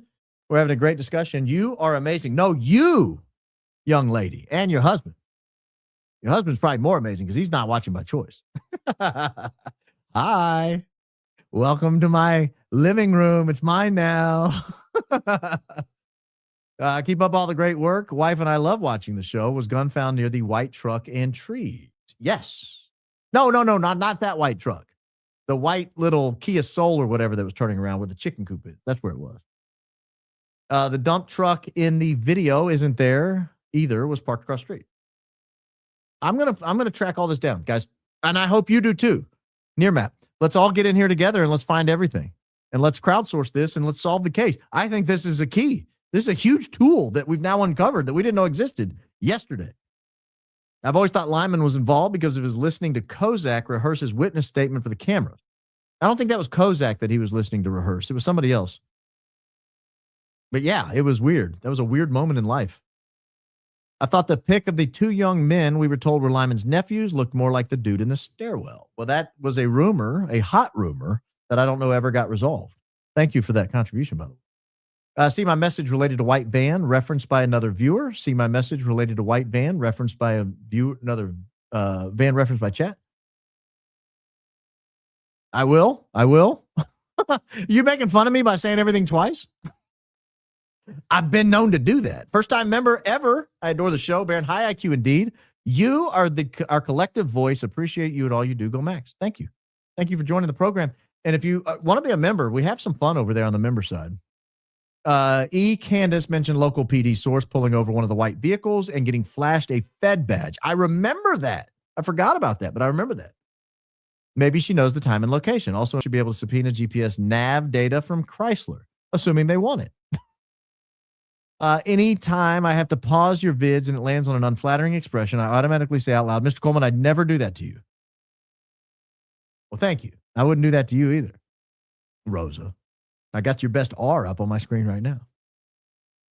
I'm only an hour in, but does anyone else think it's odd that TMZ received the footage following CK's execution, and now they're the ones getting all the ransom notes for Nancy Guthrie? Yes. Yes, it's very unusual. Very unusual. Regarding CK, get in touch with Laura the mortician. She even spoke about Einstein's body. She knows her stuff. Laura the mortician. I'm guessing that's a social media page or a YouTube page or something. I'll check her out. I've never talked to. Well, I have talked to a mortician. Holy mackerel. Holy Toledo. Scott, thank you. Wow. Need to get footage on white van mentioned by other viewer. It was widely reported. It was speeding away, had been pulled over, but FBI badges were shown. Need to get footage on white van mentioned by other viewers. Widely reported. It was speeding away, had been pulled over, but FBI badges were shown. I figured for $300, I had to read it twice. Now, if I read the whole thing twice, I'll have read it 4 times. That's too much. But thank you, man. Thank you. That is so generous. Yeah, so now we need to find, this is great. You guys are so smart. This is why I like to crowdsource this stuff. I've been looking at this all day, and now you guys are helping me. Because now what we need to do is see, can we find that van? Is that the van in the trees? Because if that's the white van that replaced the white truck in the trees and it was caught speeding away and flashed an FBI badge, case over, in my opinion, case over. You can shelf the official FedSlop narrative if that's the case. Was it a white van that was caught speeding away? Does anybody have it's 1.5 thousand, sir, Gilstad. It's 1.5 thousand, not 1.4. Does anybody have oh gosh. Does anybody have the Candace episode where she reports that? I would love to find that. I'm trying to think if I can remember where that was.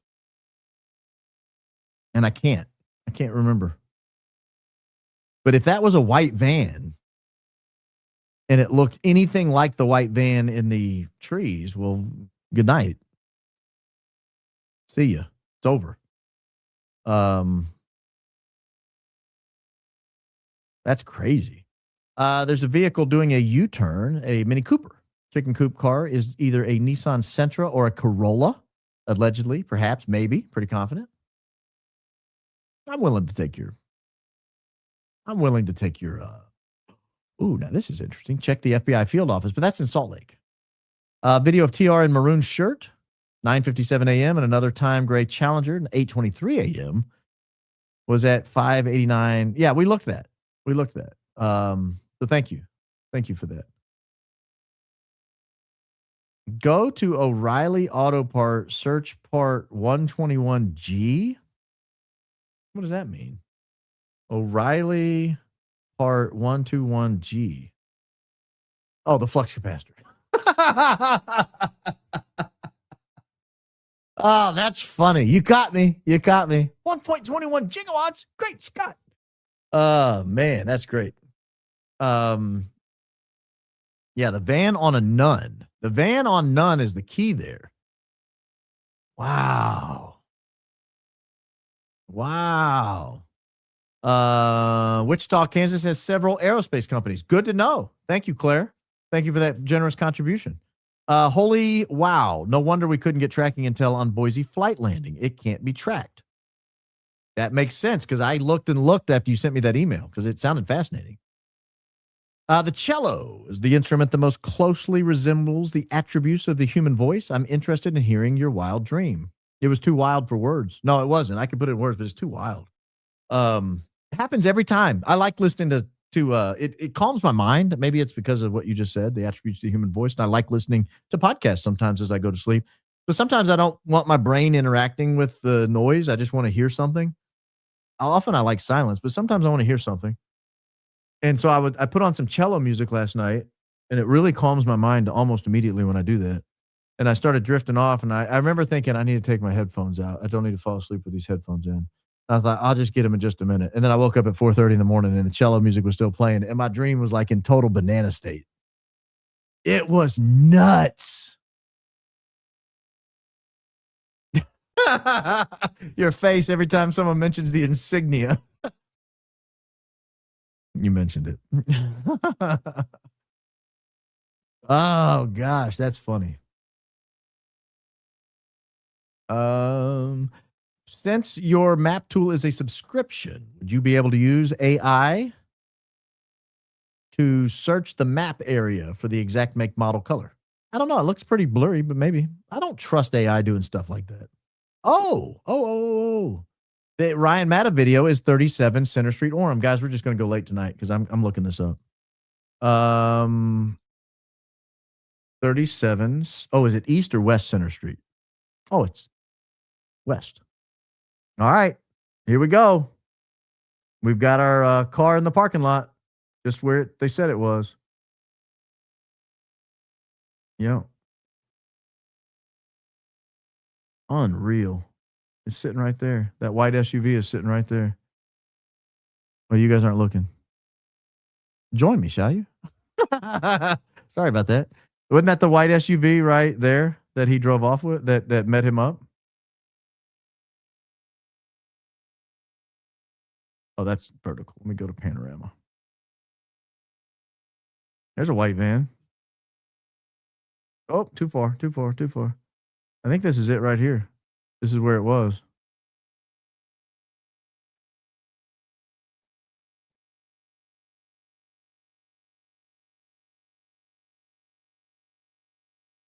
Interesting. And he pulled up right back here, and then the SUV turned around and went that way. There's a white van. Oh, that's got ladders on it too. Is that it? Is that the same white van? No, surely not. I'll have to check in a minute. There's another white van. The hell's with all the white vans? How often do you see a white van? They're everywhere.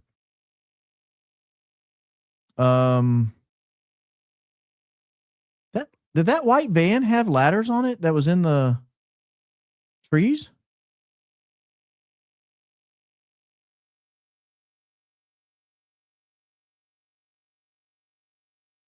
Oh gosh, did it? Let's see here. Make sure I'm going the right way. It's this way. Guys, I apologize for all this, but this is just incredible that you guys are finding all this stuff.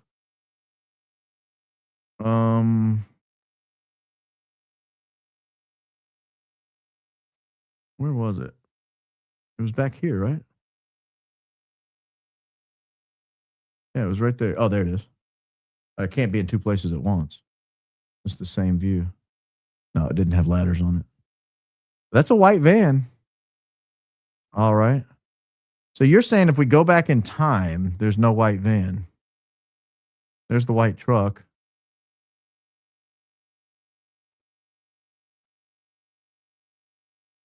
So no cars are ever parked back there except on that day, and there's two different cars? Is that what we're to believe now? That's August of 18, August of 20, 25, 21, 22, 23, 24, and then boom. On September 10th, all of a sudden we have two different vehicles in that spot that never has vehicles. And that just happens to be where that guy walked. That's so devastating to the prosecution. That is so devastating. Does that van come up at the event? It looks like an 18-pack van we'd use in the military for transport from site to site. Does it really? Does it really? I'm ready to stop looking at it. I'm ready to stop looking at it. Really?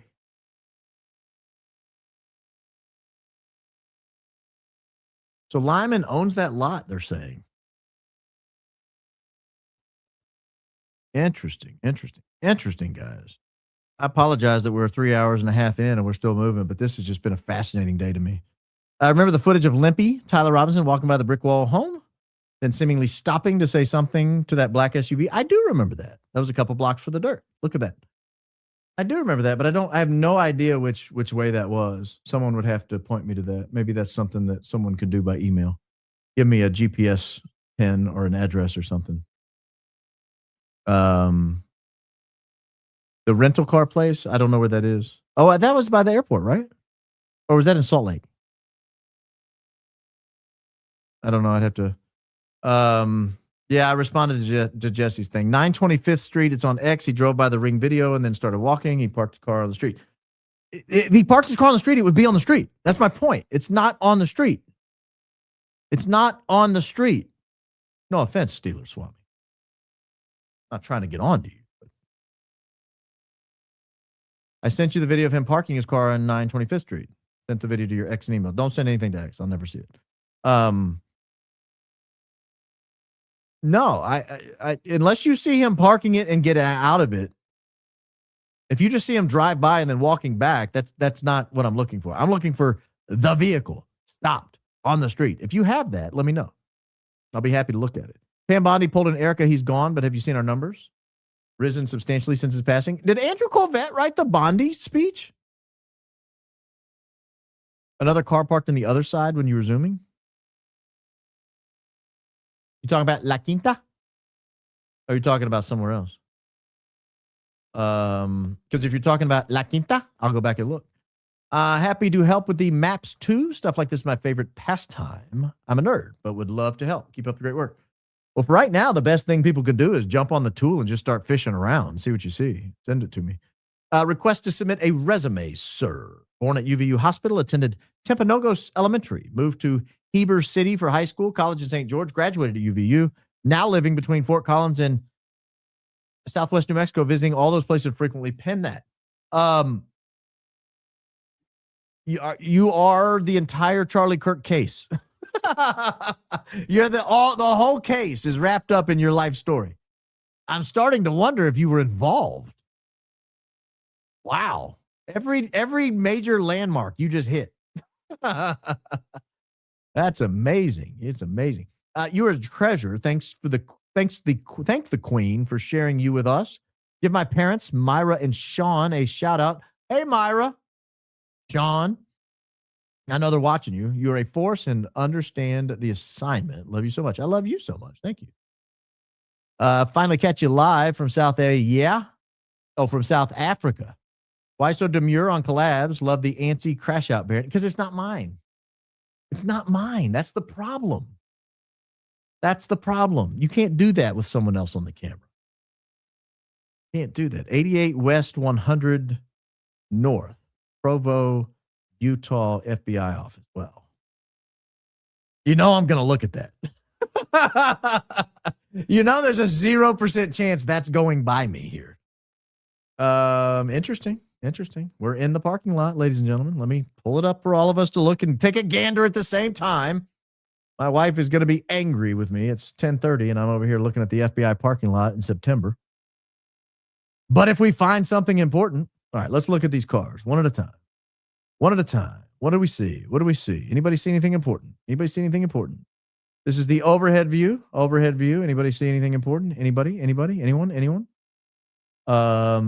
Then we will go to so that's the office. So I would assume that's their parking lot. But we'll look at here. I don't see anything wildly important yet.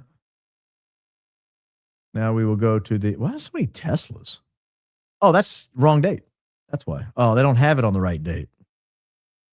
Let's try the panorama. No, they don't have it. Sorry, guys. Didn't mean to waste your time. I should have known. All right, no more of the maps. No more maps. It's 10:30.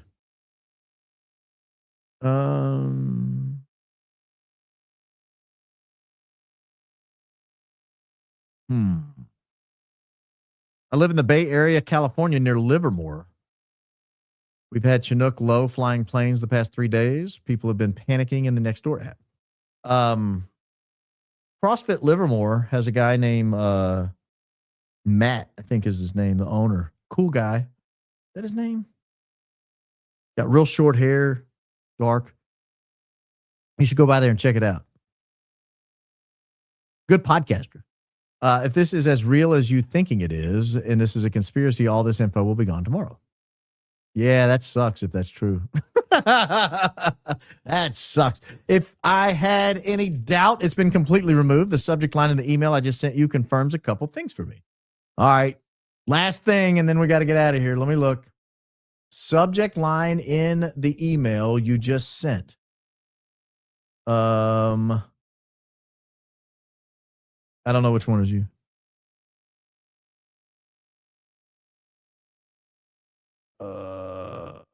But I don't see any subject line that came to me that jumps out at me. Oh, no, not that one. Okay. I don't see anything that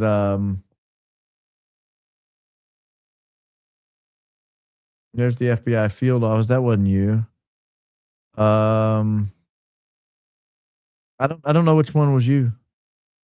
I wish I did. I got your email earlier today. Actually, you know what? I got you right here. I know exactly how to tell who you are, what your real name is. I just found your real name. Let me see if I don't see any emails on that. Did you send it to realbaronpodcast@gmail.com? I hope so. I hope so. Guys, I got to get out of here. It's late. Thank you. Tonight has been so fun. Tonight has been so overwhelmingly fun. We will probably do it again soon. I don't know if we'll be here tomorrow. I'll put on X midday if I plan to do a show tomorrow. So pay attention over there. Or if I don't, I'll put an answer either way by like 12 or 1 o'clock if I plan to do a show or not. I have all the stuff I wanted to talk about today and didn't. So I have a whole show ready to go. I just need to put an opening together for it and tighten it up and make sure it's something fun enough for you guys. But thank you for being here with me. I genuinely appreciate it. I know it's a wild case we're running down, but tonight I feel like we made real progress. We have a very interesting tool available to us now that has a ton of information from that day. And now we just have to sift through it. So if you find anything, let me know. Send it to me at realbaronpodcast@gmail.com. Don't forget to like, subscribe, click notifications, share with your friends and family. Also, don't forget to join the members channel. We have fun over there. I'll do a member show again next week. Might get into some more wild stuff. Who knows? But in the meantime, don't forget. You guys know you can't forget. Jesus loves you. Have a good night. And